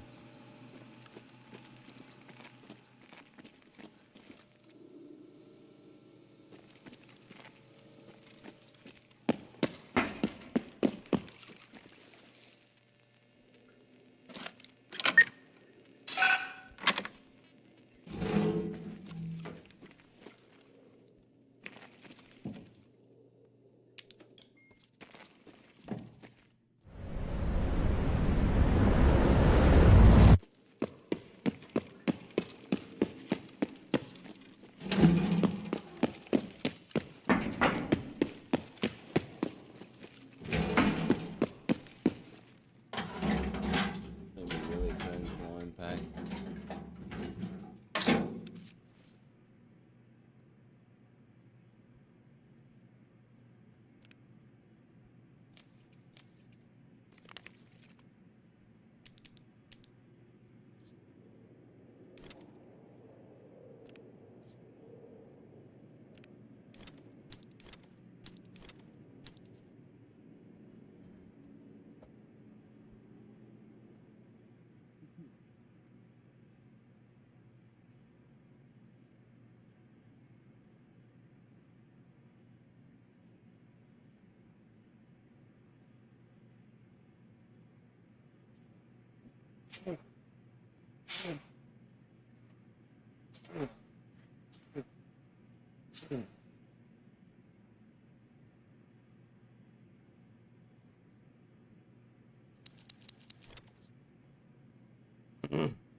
This game.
Not again, bro. Not again with this, man.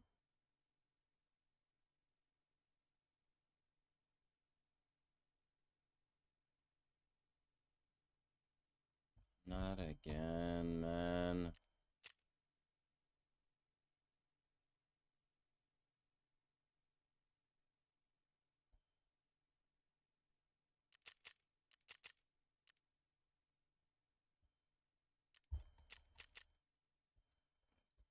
There's 9, sometimes there's 12, sometimes there's...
I meant to do, man.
gun.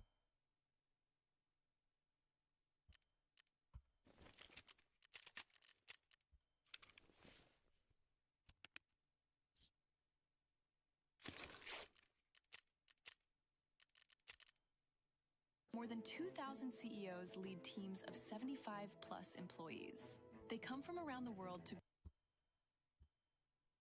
I'm gonna go eat something.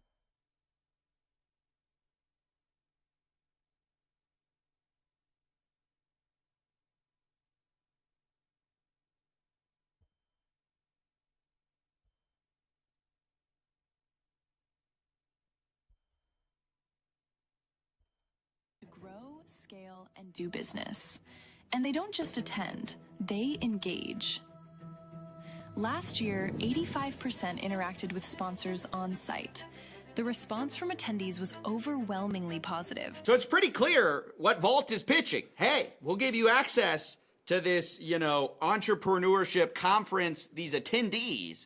You pay us, we'll get you hooked up with them. And that's exactly what Goliath Ventures did. Now, when you go to the Vault Conference sponsorship tier, you can see they advertise the benefit of the title sponsorship right here. Get an MGM strip marquee signage, a 40 by 40 foot booth, brand badging, that's what we just saw, on-site attendee email list. I guess you can email them if you want. Main stage moment with Patrick Bet-David, marketing, hard post on socials, PBD podcast shout out. I think that's one of the big ones. Patrick Bet-David's podcast reaches millions of people. And true to his word, he pushed Goliath like a lot. Fall Conference this year is brought to you by Goliath Ventures. The title sponsor of this entire event is Goliath Ventures. Founder Chris Delgado. We've spent a lot of time with these guys. They've come to Yankees games with us. They've been coming to Vault Conferences for the last God knows how many years. Goliath Ventures, founded in 2019. Goliath Ventures is a global private equity firm focused on blockchain, founded by Chris. You can go search them, Goliath Ventures.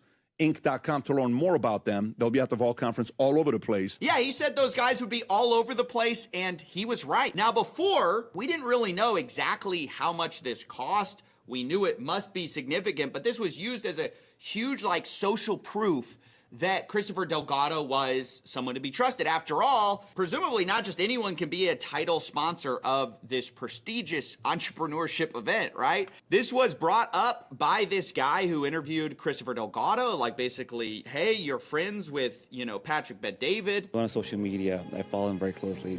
The private jet. You see the celebrities. You see Patrick Bet-David standing next to you at the Yankee Stadium. But you come from a trailer park. Oh, who is that? You see Patrick Bet-David. He's being used clearly as a, hey, Christopher Delgado is rubbing shoulders with the right guys, okay? So imagine my surprise. All of this unwinds, Christopher Delgado gets arrested, $328 million Ponzi scheme. It was all a lie. The Vault 2025 #1 title sponsor was a big fraud that was trying to steal people's money. And then I see this on a Channel 9 Investigates segment. This is Darlene Jones. Guess who we see come up as one of the big payments that Goliath Ventures made? $1 million to this long list of organizations across Central Florida. Some of the largest donations went to Equity Estates, Bet-David Consulting. Look at that! 1 million smackies to go be the title sponsor at the Vault Conference. Or at least that's what it looks like. Maybe he was just paying for this photo. I don't really know. And my key question to the Patrick Bet-David group, to Valuetainment, is are y'all paying that money back? You shouldn't be letting yourself be used as social proof for a Ponzi scheme. I would think that would be a bad thing. I would think that would be a problem. I'd think that's be something you would address if they're your title sponsor, 2025, $1 million. You'd think you'd want to put that to bed immediately and say, hey, we don't want this basically blood money. So that was my question to Patrick Bet-David, among others. I said, hey, Patrick, I'm reaching out because the title sponsor of last year's Vault Conference was a fraud. Wanted to ask you for comment about this as I would likely address it in more detail. I asked him, how well he knew Chris Delgado, if he's planning to return the revenue for the sponsorship to the Ponzi scheme victims. And this is an important point because I said, seems like even charities Goliath sent money to may be asked to turn the money over. So this is a very sad aspect of this Ponzi scheme. Is Christopher Delgado, part of what he used as social proof was that he was also donating to charities like Runway to Hope. And reportedly, some of those organizations are going to actually have to return the money back. Like they're going to have to claw that money back to give it to the Ponzi scheme victims, which is really sad given that most of them probably spent the money. I'm guessing these charities need the money a lot more than Patrick Bet David does. So, I think it's pretty important he addresses whether they're going to give the money back. We haven't heard back. I reached out also via email, hey, address this, guys. You have to, seems pretty obvious, and you probably should apologize for your association. Because previously, Patrick Bet David was actually asked about none other than yours truly. About, hey, CoffeeZilla, we did an interview with Patrick Bet David where I confronted him on his MLM ties. That's, where he made a lot of his money. And he said that he was unafraid to answer, these questions, these key questions. Otherwise, why would he go on my show? Of course. Do you think if I was worried about my business model, I would go on CoffeeZilla? What do you think? Do you think that it's not really capitalist. Hang on a second. Do you think if I was worried about my business model, I would go on CoffeeZilla? They were actually very strong when they came back after me. We had a 2-hour conversation. Yes. We finished it. It was good to go. We moved on. So there it is. He's not afraid to, answer the hard questions. Well, here's another hard question, I guess. Give the money back. In fact, Patrick Bet David was even recently subpoenaed in this case. So it's very likely he's going to have to turn over the records anyways. It's very obvious that they're probably going to have to turn back the money. I think they just should take credit for it now. They eventually will likely have to do it anyways. But I think they need to go a step further and say, hey, here's how we're not going to let this happen in the future. Go into our Vault conference, our title sponsor. Here's how we're not going to allow a Ponzi scheme to be the title sponsor again. And ultimately, this guy needs to apologize. For a guy dogged by, accusations about his MLM past, to then get $1 million from a Ponzi scheme, you can't just ignore that and pretend it didn't happen. You have to address it. You have to say, hey, if my name was used to get you into this Ponzi scheme, I apologize. Here's the due diligence we're going to do going forward. And let's be clear, you directly shilled this Goliath Ventures Inc. You even shouted out the website on your podcast. You got to apologize for all of that. That's the minimum you can expect in a situation like this. To be clear, there's no evidence that Patrick Bet David knew at the time he took this money that it was a Ponzi scheme. But also, if you just look at the business model for even half a second, it was obvious these things were unsustainable. So I think it was more of a case of how much was this really looked into? How much of Christopher Delgado's past was really looked at before accepting the money? And this is the problem actually that goes to a lot of these entrepreneurship conferences, right? They sell this audience, and who lines up in the doorway of a lot of these sponsorships? A lot of times the people trying to get your money are not the most savory individuals, and the people running the events will often not take much accountability for it, which is actually a pretty insane business model when you think about it, that you're basically being sold as a product to sponsors. But then if you actually look at the cost of just attending this Vault conference, it's not cheap. They're selling $16,000 tickets. And for the 2025 guys, they paid a lot of money and then got pitched by a Ponzi scheme in the middle of it as the title sponsor. So yeah, I think a payback and an apology is the minimum that can be done here. I think it's just something they have to address. And if Patrick Bet David says, hey, I've got nothing to hide, I'm gonna talk to CoffeeZilla about my MLM business, I think you should talk about the Ponzi scheme that was the title sponsor. But so far, it's been radio silence on my end, so I just wanted to address this. I think it's despicable, obviously, what Chris Delgado did, but also there's a lot of people who need to be looking in the mirror right now and saying, hey, how did we take this guy's money, and what are we going to do to make it right?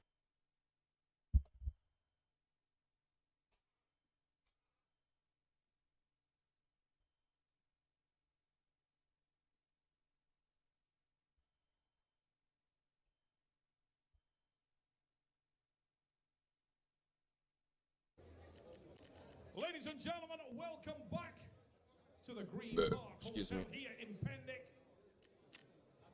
It's time for our main event matchup of the evening. Thick Shake, Denis Siplenkov. No Limits, Devon Larratt go next.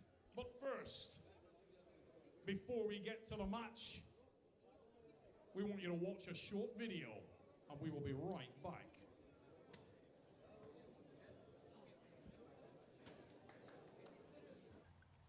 Once upon a time, I elevated Dennis to basically a kind of idol in my mind. That's gone. I hate him.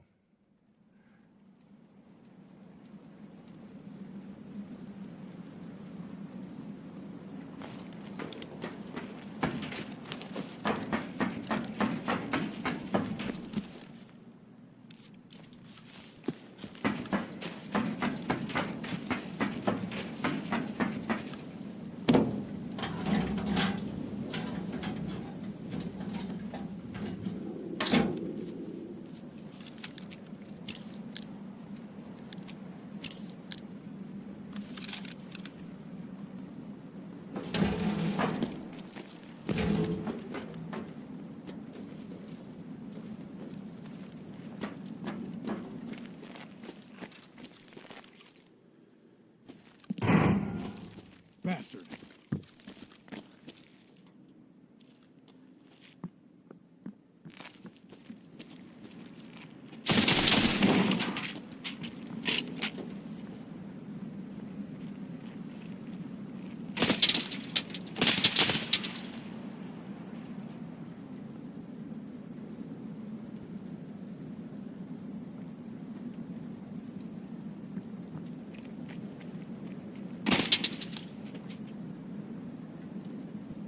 Fukushima.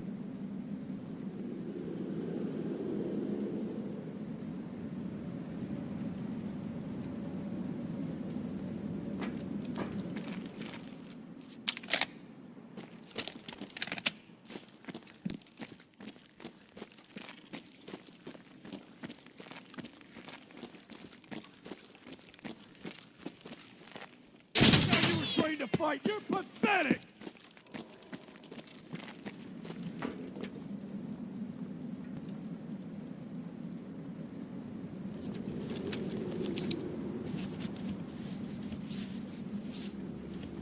Oh, that hurt.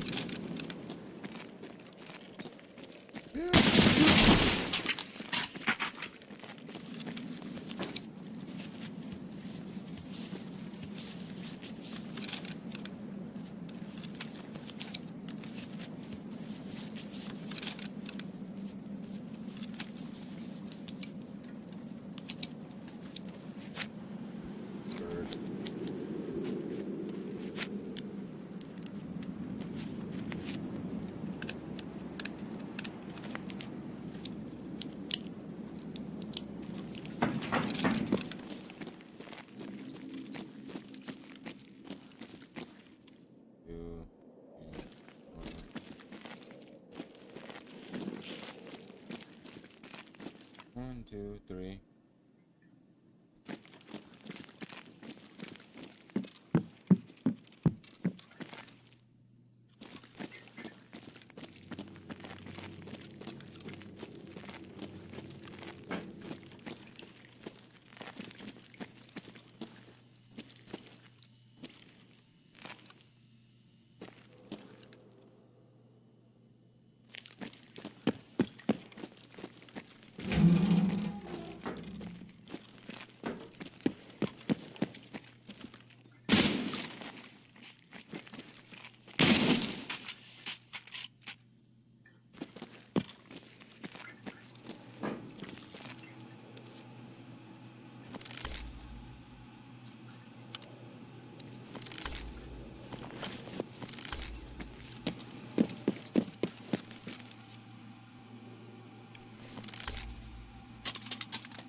Bro, are you fucking...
Unlucky or like...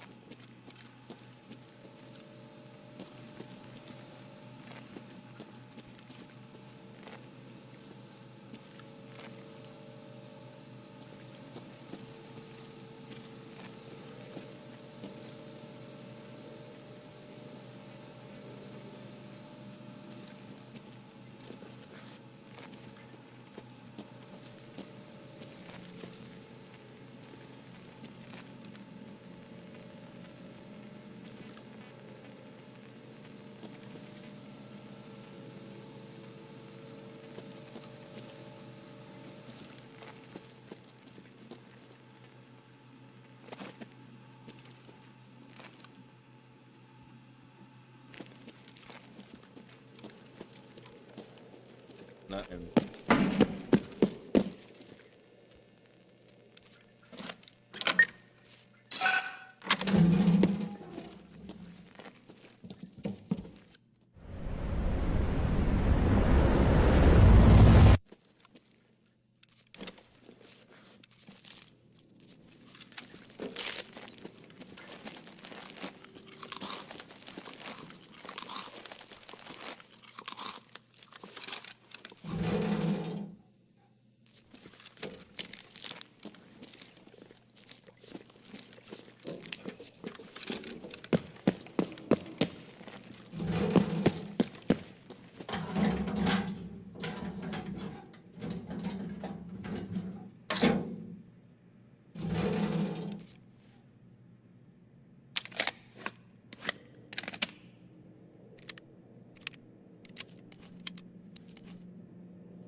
How am I supposed to do it, bro?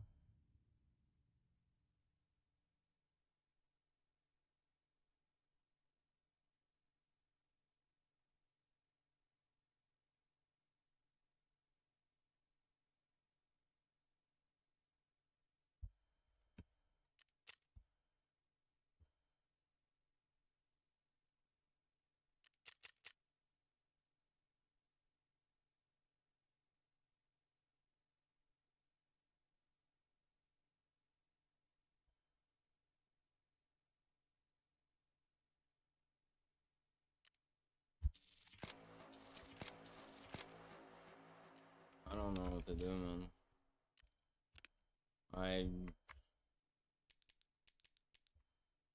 Nothing is working, man. Nothing I'm trying is working.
It's sad right now, man, because I'm pissed. I hate this guy. I don't like him anymore. There's too many contradictions in his soul. I don't like the way he lives. I'm gonna break him this Saturday. I'm looking so forward to it. I don't think I've ever in my life been as excited to fight a guy on an arm wrestling table. I don't think I've ever, in the history of me putting my elbow on the table, been so wishing for victory. 15 years, since 2008, I've wanted this match. And now it's gotten personal. По сути, я тоже к этому иду. Я тоже могу сказать как угодно. Но он сказал, я говорю, еще раз, в своем формате. Ну, как бы я готов принять бой. Подготовился, прибавил от прошлого файта с Джоном. Посмотрим. Разозлил. Прям, чтобы разозлил. Сказал уничтожить. Я говорю, это его право. Я соберусь, разозлюсь. И буду делать свою работу. I will destroy Dennis piece by piece, bit by bit. There's this aura of invincibility around the old broken hippopotamus, okay? I'm gonna destroy all of those myths. After I'm done with this match, people will start thinking about Dennis as a has-been. They will now start thinking about Dennis as a broken soldier. Хорошо. Я уже отвечал на этот вопрос. Наверное, это его право говорить так. То есть он говорит то, что хочет говорить. Он идет к своей цели, я к своей. То есть я тоже иду выиграть. Но он в таком формате сказал. Захотелось ему. Будем противостоять ему. То есть форму набрал. Будем пытаться выиграть.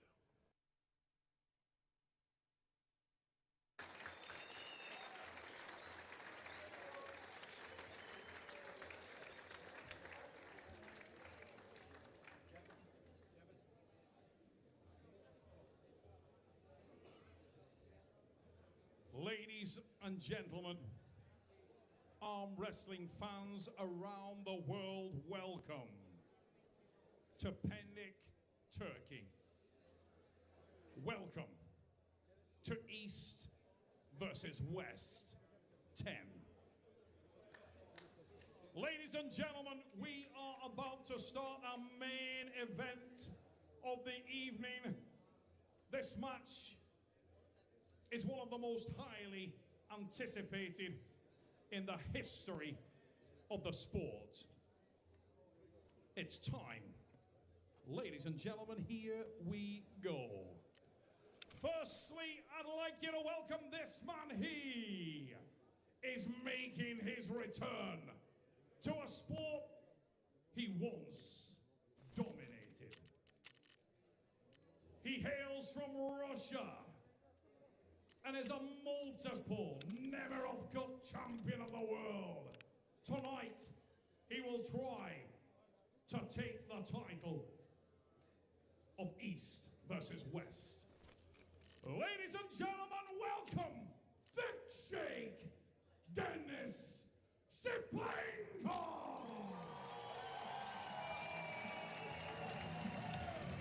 Making his big return to super heavyweight arm wrestling, Denis Siplenko is back and he is ready for his title shot versus Devin Larratt. This match has been talked about for 16 years. Finally, we are here. Denis is in shape, he is ready, and let's see if he has what it takes to bring down the giant of Devin Larratt.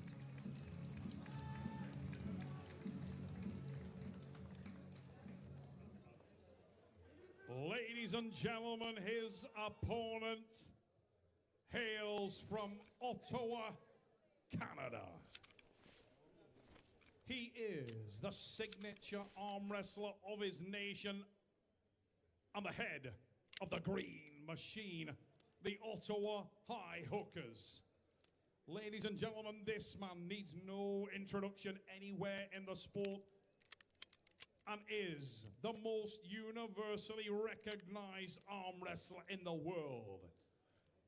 He is a former and multiple Nemerov Cup Supermatch champion, former WAL hammer holder, former Arm Wars champion of the world, and is the reigning and defending East versus West super heavyweight world champion. Ladies and gentlemen, welcome the Superboy, Soldier Boy, from the frozen north of Canada, No Limits, Devin Larratt! There he is, your reigning, defending, super heavyweight and heavyweight world champion of East versus West. The most recognizable face in the world of arm wrestling, Devin Larratt, is here and he's ready to battle Denis Siplenko. There's been a lot of drama, a lot of talk, a lot of hate surrounding this match. We can see there's fans traveling from all over the world just to watch this match. This is it, 16 years in making. Denis Siplenko versus Devin Larratt. I can't wait till Neil gets here and starts screaming. 48 years old, Devin Larratt, 41, Denis Siplenko. Devin, 10 centimeters longer than Denis, 196 versus 186. Devin outweighs him by 10 kilos. All the measurements except the forearm. The biceps, Devin is 47, 54 is Denis. 42, Devin forearm, 45 Denis's. As much talk there was, there's so much respect between both of those guys on the table. Both of them know this is a big one, this is a hard match. We need to know where Denis Siplenko of 2023 ranks right now. And we're going to find out in a second. Neil pickup. Devin, rotate. Wow, what a start. Center this way. Here we go, intensity 101. Devin, please, shoulders. Time is now Siplenko and Devin Larratt. No limits. Shoulders again. Intense look on his face. Siplenko trying to wait and launch that vicious counter. Engaging and leaning forward there, Larrett. Try to grip. Cornet of Germany. Referee Jordan Okay. Larrett. Looks good, Dennis? Turn. Looks good, Dennis. Shoulders back. Shoulders back. Ready. Shoulders back. I'm good. I'm good. I'm good. I'm good. No, I'm good. You good, Dennis? You good? His usual low hand grip, so we go to the referee's grip in this one. The referee's grip. You can feel the intensity right up here in the commentary box. One of the most highly anticipated arm wrestling matches in the history of the game of Iron Arms. No. I started arm wrestling, and at that time we were talking about this match. That's how long time it's been. I'm excited to see on his side of the finally, table. maybe Dennis Shoulders is. now.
Hey, tabarnak, là.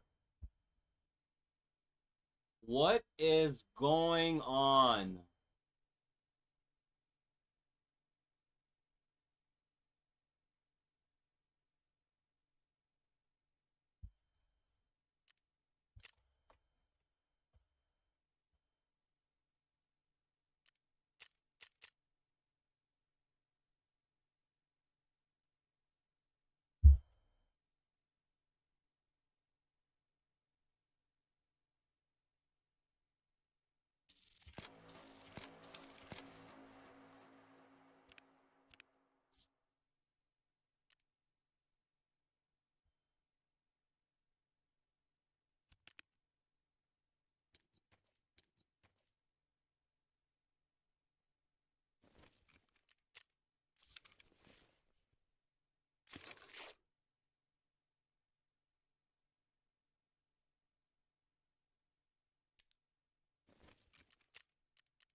Pass purple.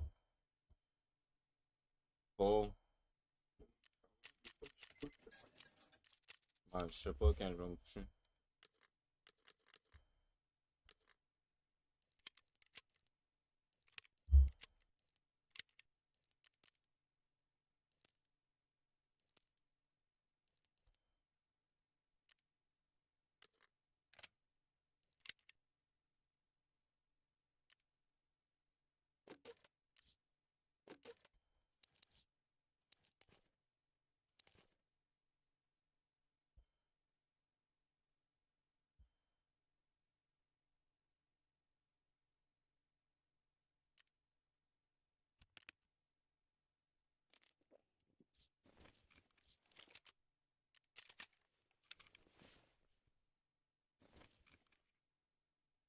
Who he was, or maybe he is, and we will find out. Okay, don't move, okay? Doesn't matter what it is. In 2020, Over, two guys are arm wrestling. Let's see who is the strongest okay, one. over. Here we go. The hands. Dennis, will be I right. close you first, okay? Don't move. Center this way. But Cornick moving to the center. It comes towards Larratt. Dennis's webbing is way lower than Devon's. Devon is pulling not only that, but also center. The shoulder has been momentum forward there from Devon Larratt. Center. Alexander asking for it to be centered a little further. No limits, Devon Larratt wraps now. We're almost there. And away we go! Big drive onto the hand and no limits. Devon Larratt has control. But a smile from Dennis Siplenkov. The crowd here in Pending erupts. And the first blood is taken by the Soldier Boy Superman from the frozen north. Had hand control, but does it equate to anything meaningful? The strap tells no lies. The strap tells no lies. I would love a little bit cleaner setup from Devon. The shoulder was clearly rotated in. He was pushing hard on the side pressure. Let's see in a strap, will that change? And what will be the game plan of Denis Siplenkov? I think Devon knows it's very important to get him out of the shoulder line and take the pronator. If he can get the pronator, he neglects a lot of power that Dennis has. Even if he drives back with his bicep pressure, he will be outstretched and maybe pinned in position. Brilliant strategy from Larratt there, trying to make sure that the frame, the height, the rise is engaged, and then he closes down the opportunity. Puts Big Shake onto the B side, makes him Referee's grip again. I close from you an first. unusual angle, make him Shoulders, Devon. contest Shoulders, this one thing level. tight spaces. Center. This way. Uncomfortable Center. for big men. Center. Don't close. Open. Center. Again, with that forward Shoulders. momentum, the shoulders aligned again.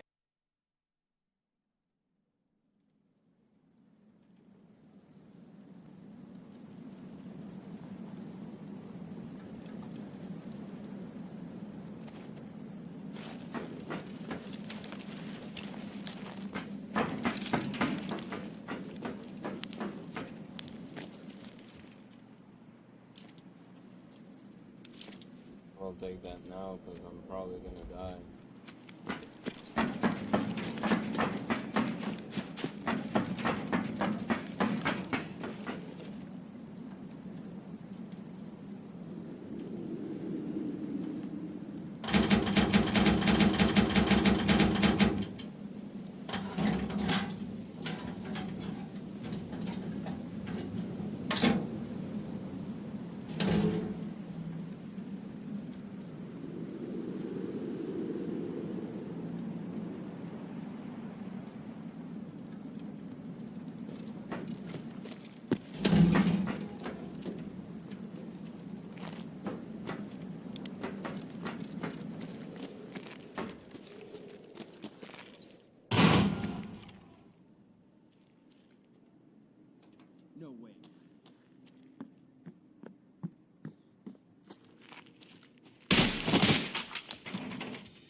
little fucked up.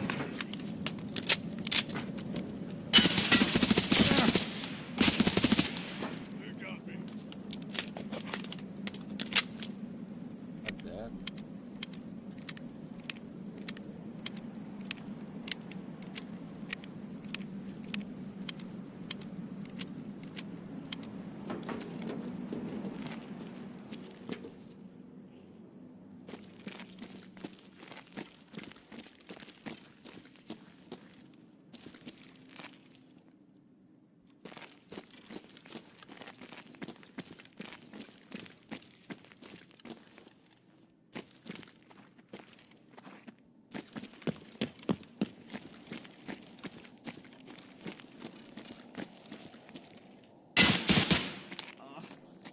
Damn, a goner, guys.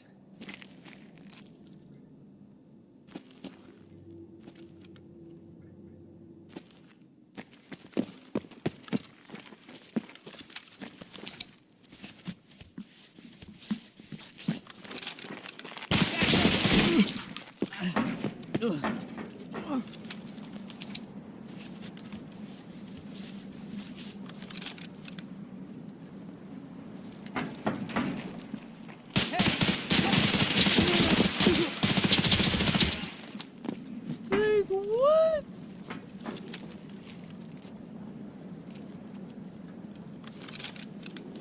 I'm just never gonna stop shooting my gun from now on.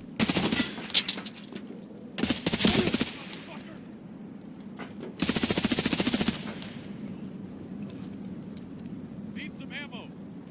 No, you need to fucking die, bro.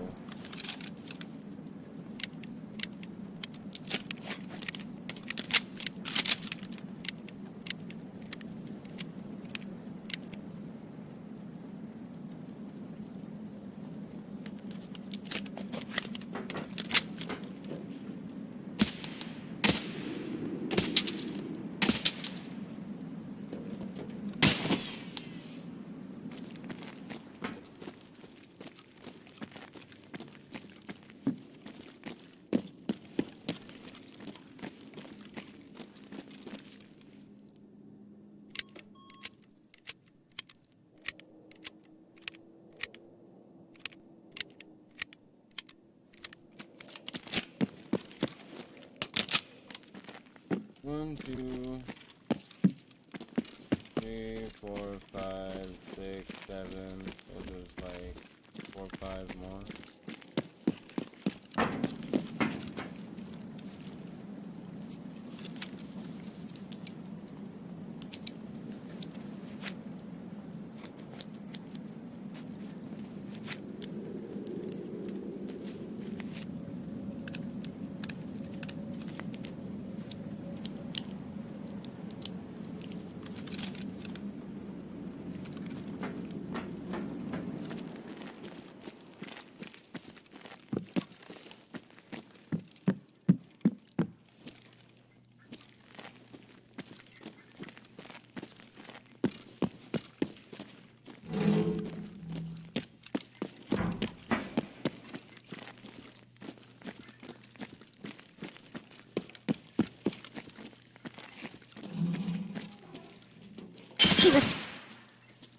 Piece of shit!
doors open.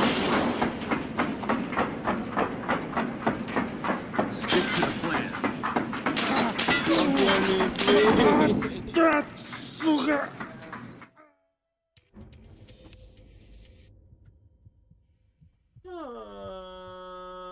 How do I do it, man?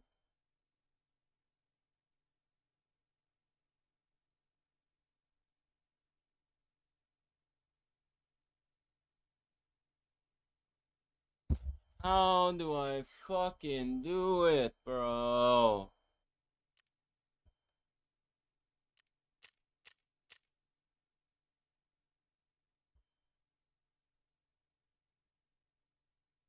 I can't, man. I can't. Fuck the cam, bro. Like, I'm so sick and tired of this fucking shit, man.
Literally fucking losing my shit right now.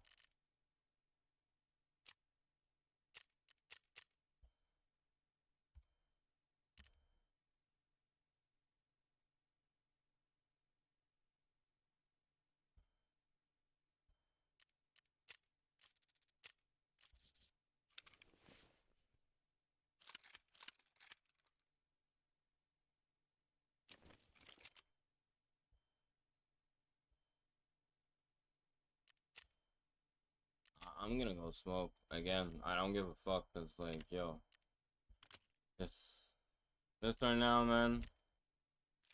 I don't know, man.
I'm gonna put smokes everywhere.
Only found in raid.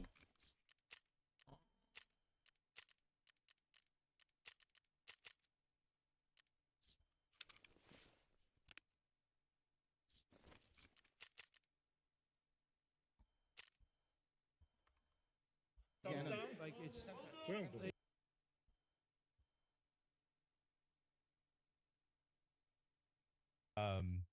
Genesis says that it gets to the point where every thought of humanity is always evil all the time.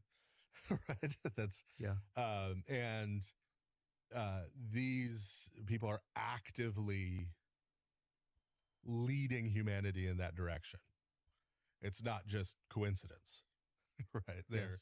They're teaching this, they're embodying this, right? And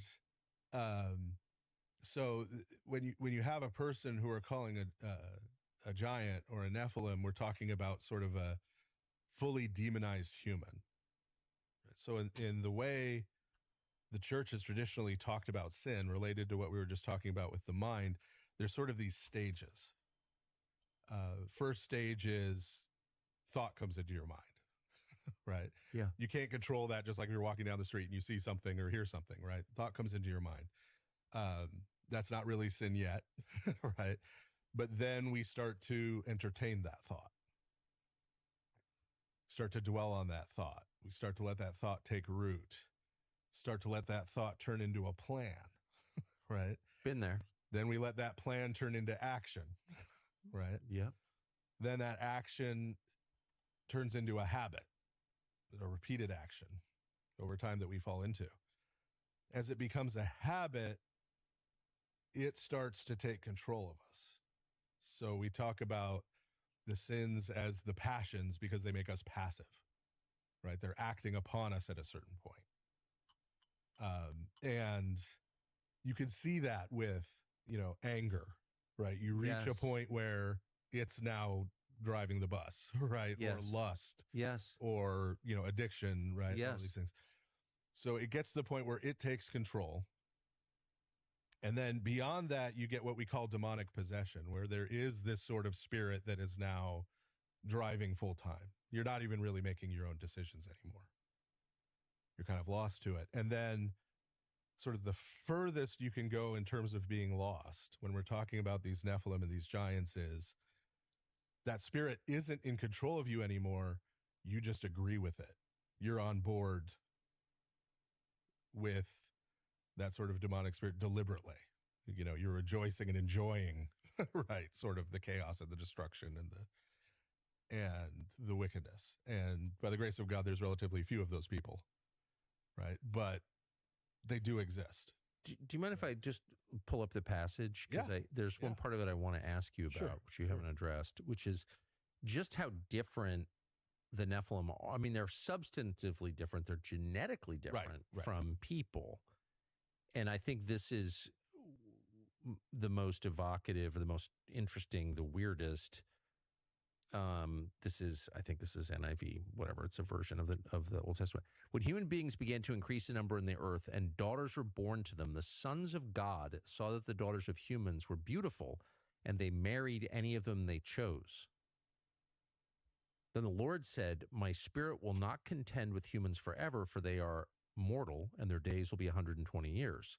The Nephilim were on the earth in these days and also afterward, and the sons of God went to the daughters of humans and had children with them.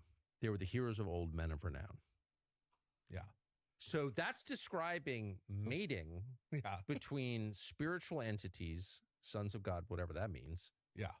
And human women. Yes. Really the rape of them, which whoever they choose suggests rape. Right. Yeah. So what is that? Yeah. So sons of God is used, for example, in Job. This is referring to a group of what we would call angelic beings. Yes. So the ancient texts, including ancient Jewish texts, will use small